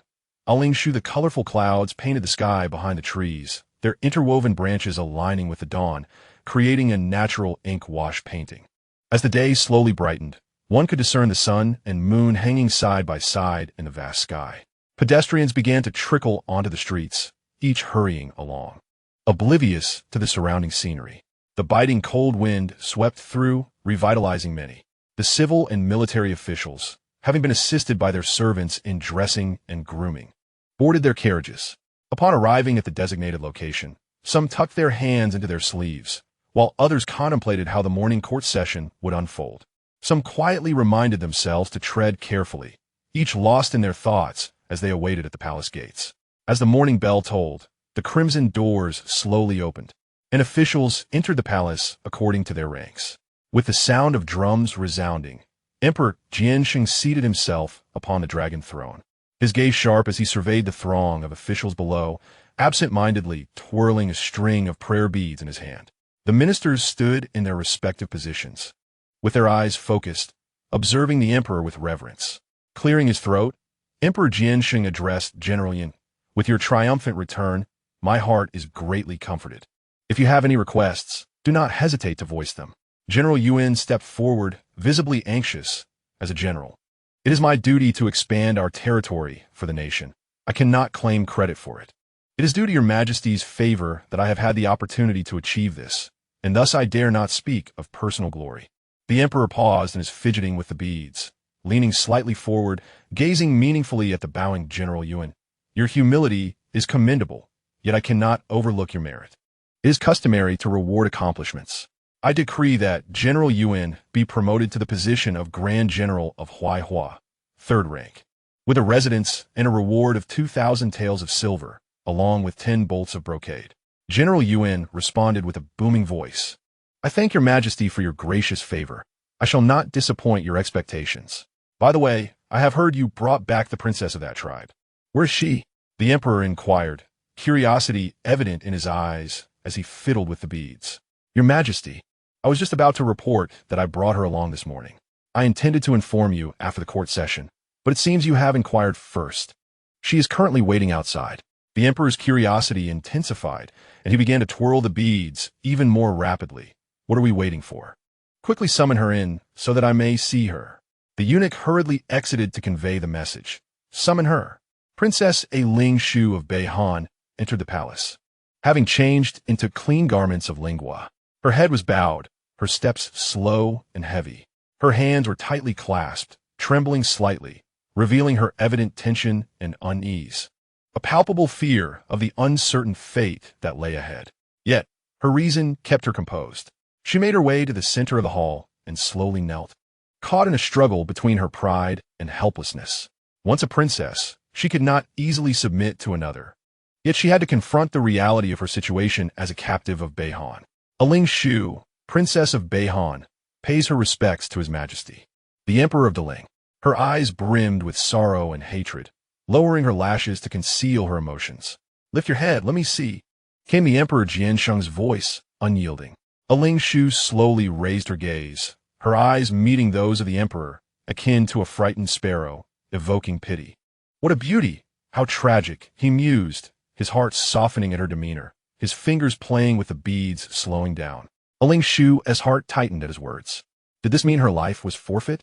No, absolutely not. She was unwilling to accept such a fate. "I beseech the Emperor of Deling to show me mercy. I am but 19 years old, willing to serve you, your majesty. Grant me my life." Have you given this serious thought? The emperor raised an eyebrow, stepping closer to her, looking down with a smile that held an edge. Once you decide, there is no turning back. His gaze was earnest, as if offering her a final opportunity to reconsider. Ling Shu met his gaze directly and replied, "Very well. Then I shall be conferred the title of Shu Pin and reside in Hanyu Palace." With a wave of his hand, the emperor granted her wish. No one noticed the slight curve of her lips, a smile of triumph, her eyes glinting with ambition. Yet, when she raised her head again, she feigned innocence, her eyes bright with joy. "Thank you, Your Majesty." Chapter 32. Secret discussions after the court session. Lu Jiang and Gu Lin walked side by side. Ling Shu was indeed practical. Her arrival brought both fortune and peril, creating an unpredictable variable. Lu Jiang ambled leisurely, his footsteps silent under the sunlight that elongated his shadow, perhaps a testament to his martial prowess. Fortune lies in misfortune, and misfortune lies in fortune. For some, this may be a blessing, a boon, but every matter is a double-edged sword. For others, it remains an unknown variable. Whether it is fortune or misfortune is not for us to say. What matters is the emperor's favor. Gu Lin's voice was clear, tinged with amusement, as he looked towards the willow tree at the palace wall. The palace willows may grow tall, but they remain rooted in this land. I am quite curious to see what waves this fallen national princess will stir. History tells us that even heroes struggle against the beauty of a woman. Gu Lin paused, observing him. "Your words, Gu Zhongcheng, seem a bit alarmist." Lu Jiang chuckled lightly, glancing at him. "Our current emperor is wise. And amidst the 3,000 beauties of the harem, how could he be swayed by one Ling Shu? Though he spoke thus, one can never be too cautious. By the way, the Wei and Qin clans have been engaging in secretive dealings lately. We have consistently fallen short by mere fractions, as if someone is deliberately obstructing us. Do you have any leads, Lieu Governor? I have some clues. Would you like to know? For just 2 taels of silver, I can share, Lu Jiang teased. Gu Lin shot him a glare. Is it truly just 2 taels? If you wish for more, I am not averse to accepting with reluctance. Lu Jiang nudged him playfully. Gu Lin chuckled, throwing the purse from his waist. Here, take it, you money-grubbing rogue. Stop keeping me in suspense and speak. Quite forthright. Lu Jiang accepted the purse, his expression shifting to seriousness. This is not a place for idle chatter. Let us move to the tea house, where I can ensure our conversation remains secure. Once they reached the private room in the tea house, Gu Lin eagerly inquired. Do not keep me in suspense. Speak. Intent on addressing him informally, Gu Lin deliberately used his given name, signaling that they were friends discussing matters outside of official business. Lu Jiang first examined the room for any potential eavesdroppers, then sat down to speak. According to my informants, the Wei and Qin clans have recently infiltrated various departments with their own people. Although their positions are not prominent, they remain inconspicuous. Those who receive benefits have turned a blind eye, reluctantly agreeing to the arrangement. Yet, these seemingly minor positions are layered in secrecy, creating a fog that obscures the truth from those above. The Wei and Qin clans have amassed considerable advantages through these small dealings, but they remain vigilant, executing their plans with precision to avoid detection. Even if their schemes eventually come to light, they might only reveal minor issues, which could easily be glossed over. Gu Lin furrowed his brow, lifting and lowering his teacup repeatedly as he pondered strategy. Growing restless, he stood and paced within the room. No wonder they are canny. They have thrived in the political arena for years. Gu Lin's voice lowered, lacking its usual clarity. After settling down to regain his composure, he placed his hands on his knees, tapping lightly, a glimmer of determination in his eyes. We could seek external assistance. Chapter 33. Nursery rhyme, are you suggesting that I exploit my position to conduct an in-depth investigation? Jiangqing Zhu raised an eyebrow, regarding them with a knowing glint in her eyes. My Jiang family has always maintained a respectful distance from the Wei and Qin clans. This may prove challenging. The 2 men understood that the challenge lay not in the difficulty of the task, but in the inadequacy of the offered incentives. Gu Lin and Lu Jiang exchanged glances, with Gu Lin stepping forward to whisper a few words in her ear. Jiangqing Zhu's expression sharpened, her demeanor shifting to one of seriousness. Are you speaking the truth? Her gaze remained fixed on them. Of course, Lu Jiang affirmed, stepping closer and locking eyes with her. If you, Jiang Derun, are willing to cooperate, Not only will the Lin family face fewer obstacles, but your family will also gain favor in the eyes of the emperor. What is there to lose? You are a wise person. Surely you can see the merit in this. Jiangqing Zhu frowned slightly, weighing the pros and cons. After a moment, she looked up, stating, I hope you two will keep your word. With that, she vanished like a phantom. Meanwhile, at the Qin residence, Qin Wenjin paused in his polishing of a jade vase upon hearing news from his spies. He set down the silk handkerchief in his hand, his eyes flickering as he contemplated something. Moments later, a slight smile graced his lips. Just two younglings, one a novice in the court, the other long absent from the capital, seeking to stir the waters. Very well, I shall indulge them and let them learn what true tactics entail. He summoned his shadow guards, whispering a few instructions. The guards nodded in understanding and departed without further inquiry. Days later, a nursery rhyme began to circulate. Qin Wanjin, the people suffer greatly. Loyal and virtuous are silenced, the spirits weep. The emperor is distant, and the ants' voices are faint. Jin speaks, conveying the people's hearts. Chang'an states what the commoners cannot. The people sing their grievances. The essence of the rhyme suggested that the wealth of the Qin family was derived from the exploitation of the populace, that the Qin family suppressed the virtuous, either through coercion or assimilation. The emperor, far removed, was unable to intervene, and the voices of the common people were stifled by the powerful. Jin Gu Lin and's courtesy name conveyed the sentiments of the people to the emperor, while Chang and Lu Jiang's courtesy name spoke on behalf of the voiceless. Upon hearing this nursery rhyme, Gu Lin and Lu Jiang did not rejoice, but instead wore furrowed brows. Qin Wenjin plays this game remarkably well. Gu Lin remarked, clutching his garment, his tone icy. Now we are truly caught in a bind. Lu Jiang spread his hands in a gesture of helplessness. Fear not. Every setback is a lesson learned. Once the emperor hears this rhyme, he will surely investigate. I refuse to believe he can evade the scrutiny of the Jinyui. Gu Lin slammed his palm on the table. At that moment, Qing Ling entered, whispering something into Gu Lin's ear. Upon hearing her words, a glimmer of excitement flashed in Gu Lin's eyes. According to my informants, a significant amount of silver has indeed been discovered at the Qin residence. As dusk descended, the palace fell into a serene silence, reminiscent of a silent play. Having concluded his administrative duties, Emperor Jiansheng, recalling the beauty newly arrived in the palace, set off for Hanyu Palace. A Ling Shu, upon hearing the palace maid's announcement, immediately set down her flowers and hurried to the entrance to greet him, performing her curtsy and offering her respects. Seeing her demure and obedient demeanor, the emperor felt a measure of satisfaction as he entered the palace and took his seat in the main position. You have just arrived in Ling. Are you finding everything to your liking? Emperor Jiansheng, absorbed in his own thoughts, picked up the teapot from the table, poured himself a cup of tea, took a sip, and set it down, his gaze upon her exuding an aura of authority without anger. Thanks to your majesty's grace, I am well. It is a blessing for me to be in your majesty's thoughts. She did not seize the opportunity to vie for favor, fearing to invoke the emperor's wariness. Chapter 34. Shu heir A Ling Shu stood awkwardly to the side, her peripheral vision frequently darting towards Emperor Jiansheng, before she lowered her head to conceal her shyness. Observing her demeanor, the emperor couldn't help but chuckle, then took her hand, applying a gentle pressure that led a Ling Shu to nestle into his embrace. Her earlobes tinged with a delicate blush. Emperor Jiansheng lifted her chin slightly, admiring her like a budding flower, and cradled her in his arms, tentatively pressing a kiss to her cheek. A Ling Shu was momentarily taken aback, but did not shy away. Instead, she instinctively wrapped her arms around his neck. The emperor playfully jostled her, then carried her towards the sleeping quarters, gently placing her on the bed and leaning over her.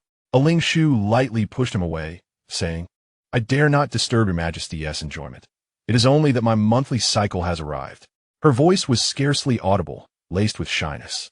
Upon hearing this, the emperor soothingly patted her head, the desire in his eyes dimming significantly, leaving only a trace of tenderness. My dear Shu heir is adept at finding excuses, he sighed.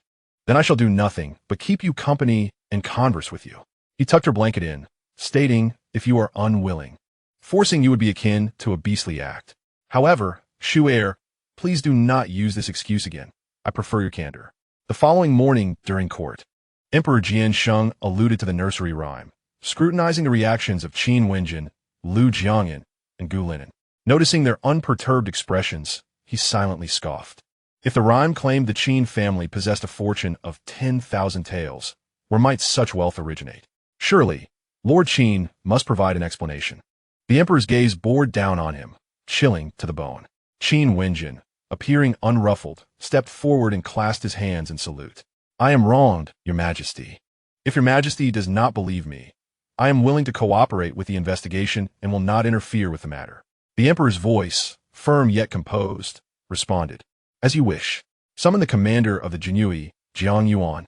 Commander Jiang Yuan, upon hearing the summons, strode confidently into the hall. I am here. Please command me. Your Majesty. He knelt on one knee, fists clenched, his voice resonating with vigor. Search the Qin residence thoroughly. The emperor commanded. Jiang Yuan accepted the order and departed. An hour later, Jiang Yuan returned. Reporting to Your Majesty, there are no 10,000 taels at the Qin residence. Oh, then from whence did this nursery rhyme arise? And why does it allege that the Qin family possesses such wealth? The emperor's gaze danced mockingly between Gu Linen and Lu Jiangyan, his tone laced with intrigue. The two felt a sudden chill, inwardly lamenting the situation, and reluctantly stepped forward to respond. We too are unaware of the origins of this rhyme. It seems someone has deliberately guided it. Someone has deliberately guided it? Emperor Jiansheng scoffed lightly, then turned his attention back to Qin Wenjin. Qin, what is your perspective on this? Feigning distress, Qin Wenjin replied, I do not know who seeks to sow discord between me and Your Majesty, as well as my colleagues. I am ashamed that I have not been able to trace the source. With that, he clasped his hands in a bow. Is it not the case that Lord Qin is merely crying thief while being the thief himself? A voice interjected, belonging to Gu Huaimin, who approached with a measured gait, his tone casual yet laced with irony. Lord Qin, why would you disseminate a nursery rhyme detrimental to yourself? You alone must know the answer, he remarked, a smirk playing on his lips. Enough. Since the nursery rhyme is unfounded, let's cease. The emperor indicated he would not pursue the matter further, acting as a mediator. Though he chose not to delve deeper, he was internally displeased with their petty maneuvers. Maintaining an impassive facade, Qin Yunan, interpreting the emperor's tacit approval, assumed that Gu Linen and Lu Jiangyan were the creators of the rumors and felt a sense of satisfaction as they exchanged knowing glances. Gu Linen and Lu Jiangyan shared this sentiment, as the content of the rhyme was favorable to them. They exchanged glances, both sighing inwardly. Chapter 35. Miscellaneous Arts O. The fourth prince suggested before the emperor that the nursery rhyme originated from Qin Wenjin. Questioned Prince Shi Wang. Indeed, Gu Linen replied, moving to the table to partake in the refreshments, a smile gracing his lips. Father, I have gone to gauge the sentiments of the populace. With that, he swiftly vanished from sight. Lu Jiangyan met him at the tea house to discuss the fourth prince's intentions. Suddenly, a series of knocks on the window interrupted them. Lu Jiangyan's expression sharpened. Taking a defensive stance, he cautiously approached the window and opened it swiftly. A figure slipped inside. It was Jiang Qingzhu, who bore a serious expression. After closing the window, he turned to the two. Indeed, Qin Wenjin possesses 10,000 taels, but the whereabouts of that wealth are unknown. Those involved have been remarkably discreet, evading the eyes of the Jinui. In truth, Jiang Qingzhu's words were half-truths. The Lin family had appropriated 4,000 taels of gold through a transaction with Qin Wenjin. The Lin family then seized another 1,000 taels under the pretense of enhancing the Jinui's equipment, silencing Jiang Yuan. Although Jiang Yuan outwardly complied, he discreetly reported to Emperor Jiansheng. The emperor, remaining inscrutable, took the 1,000 taels into the national treasury. Jiang Qingzhu did not intentionally withhold information. He simply was unaware of the complexities involved. Gu Linen furrowed his brow, absent-mindedly tapping his thigh. I shall visit the Lin residence. Lu Jiangyan, understanding the implications, displayed a hint of concern and placed a reassuring hand on his shoulder. Let's not stand idly. Sit down and enjoy tea. Brother Jiang has made the effort to visit.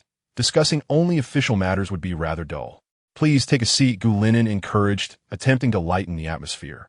The group gathered at a table, each harboring their own thoughts, when a commotion from downstairs drew their attention. Looking down from the window, they observed a troupe of performers entertaining on the street. Among them was a little girl in a red coat, gracefully balancing on stilts, colorful ribbons dancing in the wind. The crowd erupted in applause as her companions beat drums and cheered. The maiden in red brings joy and fortune, dancing in ribbons to send 5 blessings. Walking on stilts to witness the people's lives, as the new spring ushers in prosperity.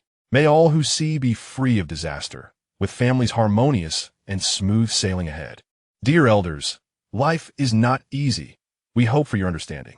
The audience tossed coins, grains, and cooked food into their bowl. Delighted, Gu Linen and the others also contributed a few silver coins, appreciating the performers' heartfelt wishes. Such lovely individuals. It brings joy to spend. Jiang Qingzhu remarked with a smile. After the little girl's performance concluded, she removed her stilts atop the roof, while the other performers swiftly set up a ladder, carefully steadying it, their eyes fixed on her. As she neared the ground, the troop leader scooped her up and set her down gently, offering her a few candies and soothing her softly. Despite her earlier bravado, her legs trembled slightly upon descent. She was still but a child. Chapter 36. Danqing recently, Emperor Jiansheng had taken to residing with a Ling Shu, showering her with favor continuously.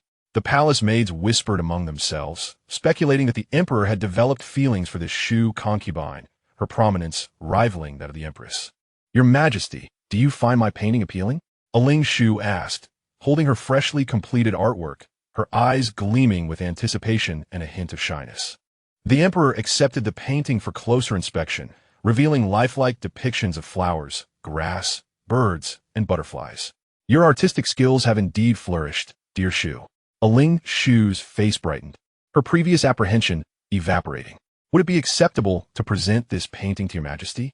How thoughtful of you, Shu. Yanzhu, do wrap it up. She discreetly signaled to Yanzhu, who understood and retreated to fulfill her request. Outside, an announcement rang out. The Empress has arrived. Following the sound, a woman clad in resplendent red palace attire approached, her demeanor gentle yet dignified. A Ling Shu stepped forward and curtsied. I pay my respects to your Majesty. The Empress replied with a soft, no need for formalities. She cast a glance at him, neither warm nor cold, and then slightly bowed to the Emperor Jiansheng.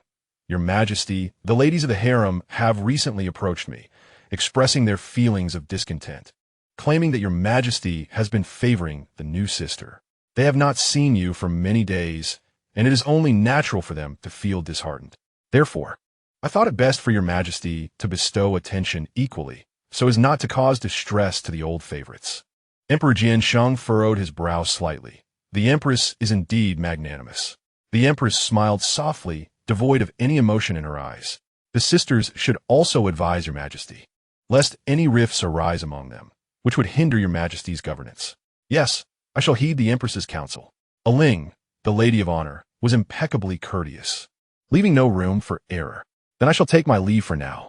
Upon returning to the palace, the concubines gathered together. Your Highness, will we have lunch together today? The Gui Fei asked first. Yes, sisters, what shall we eat today? The Empress, shedding her gentle demeanor in public, replied with a hearty tone. The concubines began to call out dish names, filling the air with lively chatter. The Empress observed their youthful faces, radiant with joy, and felt a wave of emotions within her heart. Each one was like a flower in their prime, yet regrettably trapped in the depths of the palace. Unable to behold the world outside, she contemplated how to alleviate their burdens, perhaps driven by a desire to prevent the tragedies of the past from repeating. Having witnessed others' sufferings, she sought to find a sliver of sweetness amid the bitterness. Dear sisters, do not fret. I will arrange for everyone to have regular audiences with His Majesty. To soothe your longing for him, the Empress jested. Who wishes to serve His Majesty? The Gui Fei retorted, her cheeks puffed in indignation. Is it that you have grown weary of us, your Highness, and wish to pass us off to the Emperor? Your Highness, do you truly find us tiresome? The concubines, with downcast eyes, looked at the Empress with a mixture of grievance and longing, their eyes brimming with unshed tears, evoking her compassion. Of course not. I would never think that. After all, you are His Majesty's concubines. Do you not wish to see him? The Empress inquired tentatively, feeling a bit flustered by their display. With a beauty like you around, who could think of anyone else? Who else treats us so kindly in the palace? Remember when we were the two beauties of the capital, the closest of friends? The Gui Fei stepped closer, gazing earnestly into her eyes. If it were not for my fear that your gentle nature would not command respect here, would I go to such lengths to enter? She scolded playfully, twirling her handkerchief, her foot tapping lightly in dissatisfaction with the Empress's apparent lack of sentiment. I had initially planned to make quite an impression, rehearsing the scenario in my mind numerous times.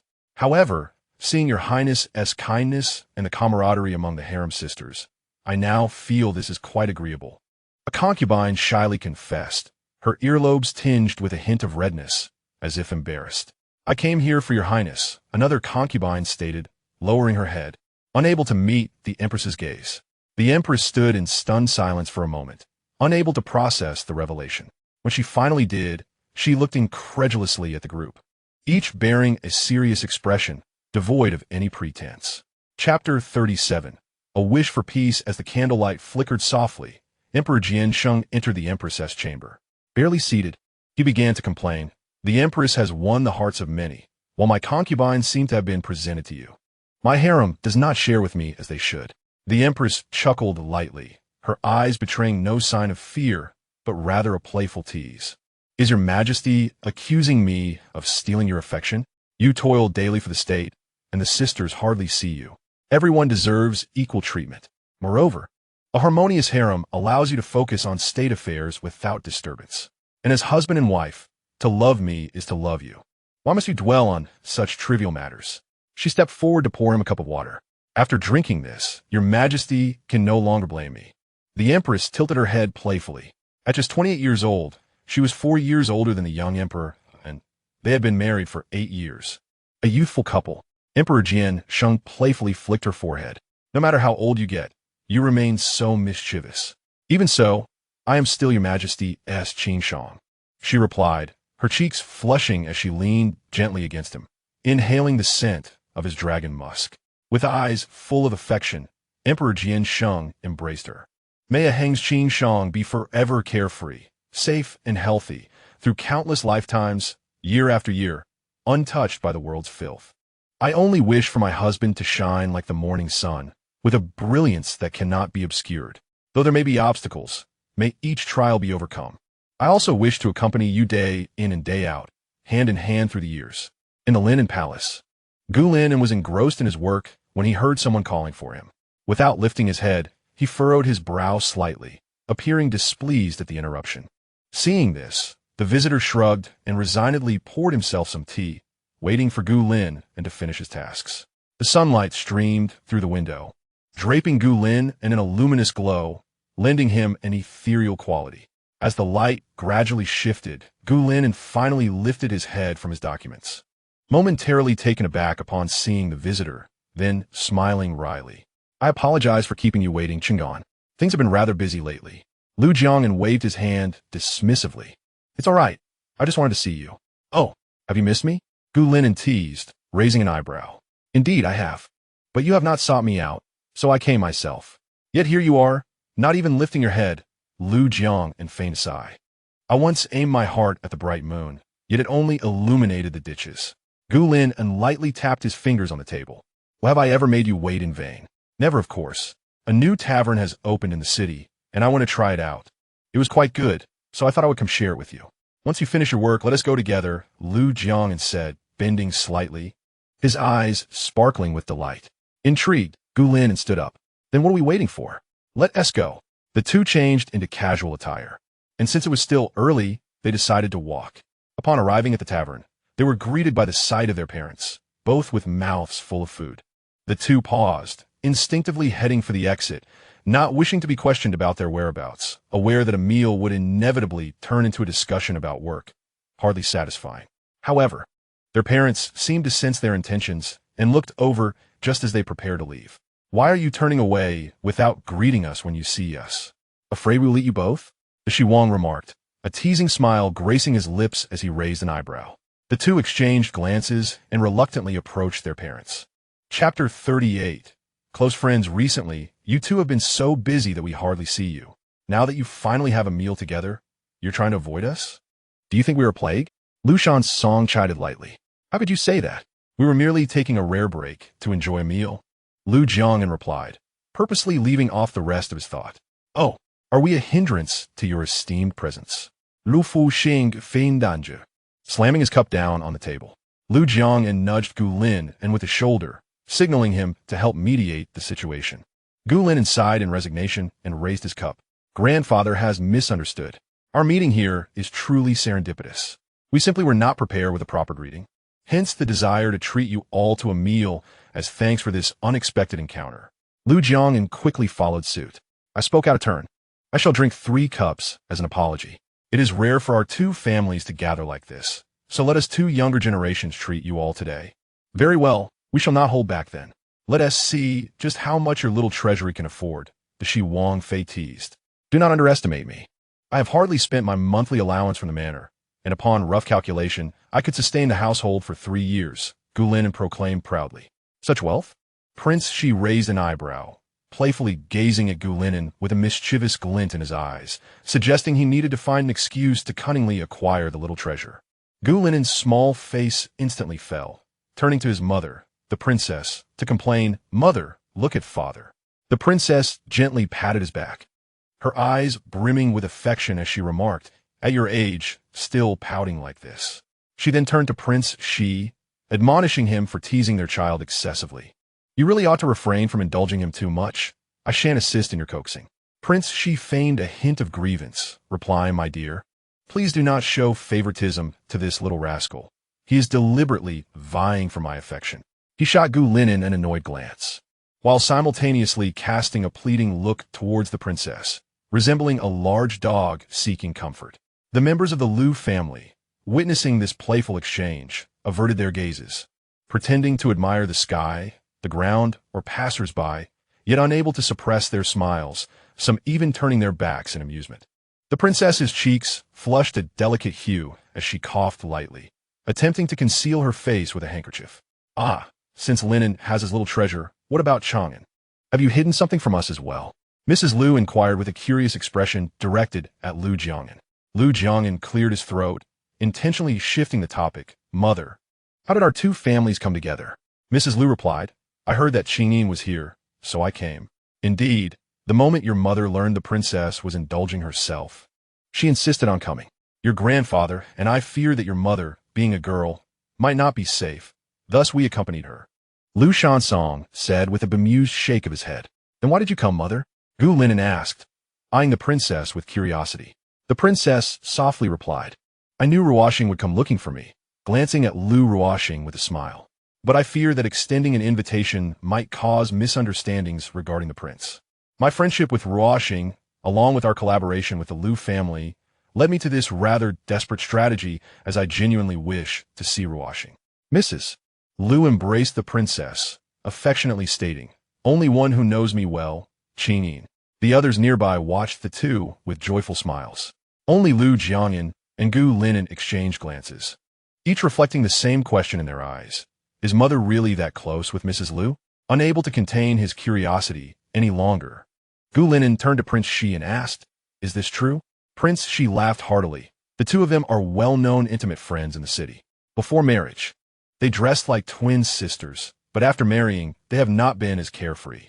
Chapter 39. The murder case. As winter snow melted, grass began to sprout. Gu Lin adeptly wielded the power of the deputy minister, confronting high officials and reprimanding county magistrates, challenging the heavens, the earth, and even the air itself. Now, court officials regarded him with trepidation, fearful of being caught in error. Thus, a brief period of political clarity ensued. Even the Wei and Qin families maintained a facade of politeness in his presence. During the morning court assembly, Emperor Jiansheng sat high upon the dais, while eunuch Yanzhu proclaimed loudly, "If there are matters to report, please do so. If not, the court may disperse." "I have a report, Your Majesty. Recently, a heinous series of murders has transpired within the city, with the perpetrator still at large. I request that security measures be strengthened to ensure the stability and safety of the populace," the Minister of Justice stated solemnly as he stepped forward. "Permission granted." Emperor Jianxing nodded. "I have another matter to present. I dare to request the temporary allocation of some of Your Majesty's Imperial Guards," the Minister of Justice said tentatively. At this, all eyes in the court turned toward him, their expressions varied. Emperor Jianxing's gaze darkened, and he appeared displeased as he replied, The Imperial Guards are the protectors of the palace. They should not be deployed lightly unless absolutely necessary. Please elaborate on the specifics of this case, and I shall consider it. The Minister of Justice carefully detailed the case's particulars, stealing glances at Emperor Jinxing's expression, feeling increasingly anxious as he tightened his grip on his tablet. The more the Emperor listened, the graver his countenance became, his face dark enough to seem as if ink might drip from it. In that case, I shall issue an order to deploy 1,000 Imperial Guards under the direction of the Minister of Justice. The Ministry of the Interior shall draft the decree immediately. Furthermore, all relevant officials from the three ministries must convene and ensure the swift capture of the murderer. As you command. Lu Jiangyan and the officials of the Ministry of the Interior and the three ministries replied in unison. Once the court was adjourned, they quickly gathered together, discussing briefly before each took up their respective responsibilities and moved with alacrity. Upon arriving at the Ministry of Justice, Lu Jiangyan found the Minister of Justice already waiting at the door. Your Excellency, we shall rely on your leadership in this matter, the Minister of Justice said, bowing respectfully. It is my duty. Let us first deliberate on the specific plan, Lu Jiangyan replied, cutting through the pleasantries. Very well, please come inside, the Minister of Justice gestured. Once in the hall, attendants promptly served tea. I suggest that each patrol unit consist of 10 men, ensuring no household is overlooked and that every alley is thoroughly searched. Each unit must be capable of seamlessly replacing one another, leaving no detail unattended. Let us discuss the patrol routes, Lu Jiangyan asserted. The representatives of the three ministries exchanged courtesies before taking their seats to share their insights. The younger generation proposes that since the murderer has targeted these few households, we should investigate whether there are any commonalities among the unaffected families. This may allow us to ascertain the motive behind the murders, Gu Linen suggested, maintaining a humble tone, yet exuding an undeniable authority in his gaze. This indeed presents a potential angle. However, if the victims share no common traits, could it not be the case that the murderer is acting out of a desire to retaliate against society? The Minister of Justice countered. Based on my years of experience, if that were indeed the case, there should be similarities at the crime scenes. Such frequent killings are typically provocations or attempts to disrupt our operations, striking when we are most vulnerable or seizing the opportunity to destroy evidence in the ensuing chaos, the Minister of Justice analyzed, tapping his fingers thoughtfully on his thigh, contemplating the crux of the matter. But how can we draw the murderer out? Gu Linen inquired, glancing at the Minister of Justice and the Minister of the Interior. The two exchanged glances and shook their heads gently. The Minister of Justice's eyes were fixed on the case files, indicating the complexity of the issue. Suddenly, hurried footsteps echoed from outside, prompting everyone to look toward the door, where Qing Ling entered briskly. Deputy Minister, there is news. The Prince, aware you are searching for commonalities in this case, has utilized some of his connections and has indeed uncovered certain leads. I have brought them to you. Qing Ling spoke rapidly, handing Gu Linen a notebook filled with clues. The officials of the three ministries exchanged glances, gathering closer in curiosity. Simultaneously, Lu Jiangyan's attendant entered to report, esteemed officials. Governor Lu has just apprehended a suspicious individual, now detained in the ministry's prison. The governor requests your presence. The expressions of the officials turned skeptical, pondering the uncanny timing of such an occurrence. Without further deliberation, they hurried to the prison, where they found Lu Jiangyan seated nonchalantly, exuding an air of confidence. While a middle-aged man in his 30s was bound to the interrogation post, his eyes dim and demeanor resigned. After prolonged questioning using both soft and harsh methods, the man remained silent, indifferent to all inquiries, his demeanor suggesting a lack of concern. The officials grew impatient, not due to a lack of tactics, but from the fear of losing this sole lead. Gu Linen, seeing the stalemate, attempted to trick the man.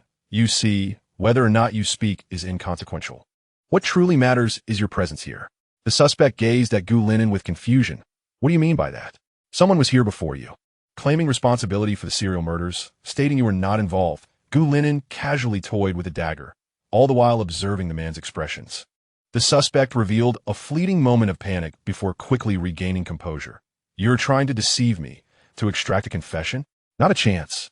Gu Linen remained unhurried, skillfully weaving together the clues provided by his father to craft a narrative that would test the suspect, meticulously observing the subtle changes in the suspect's demeanor.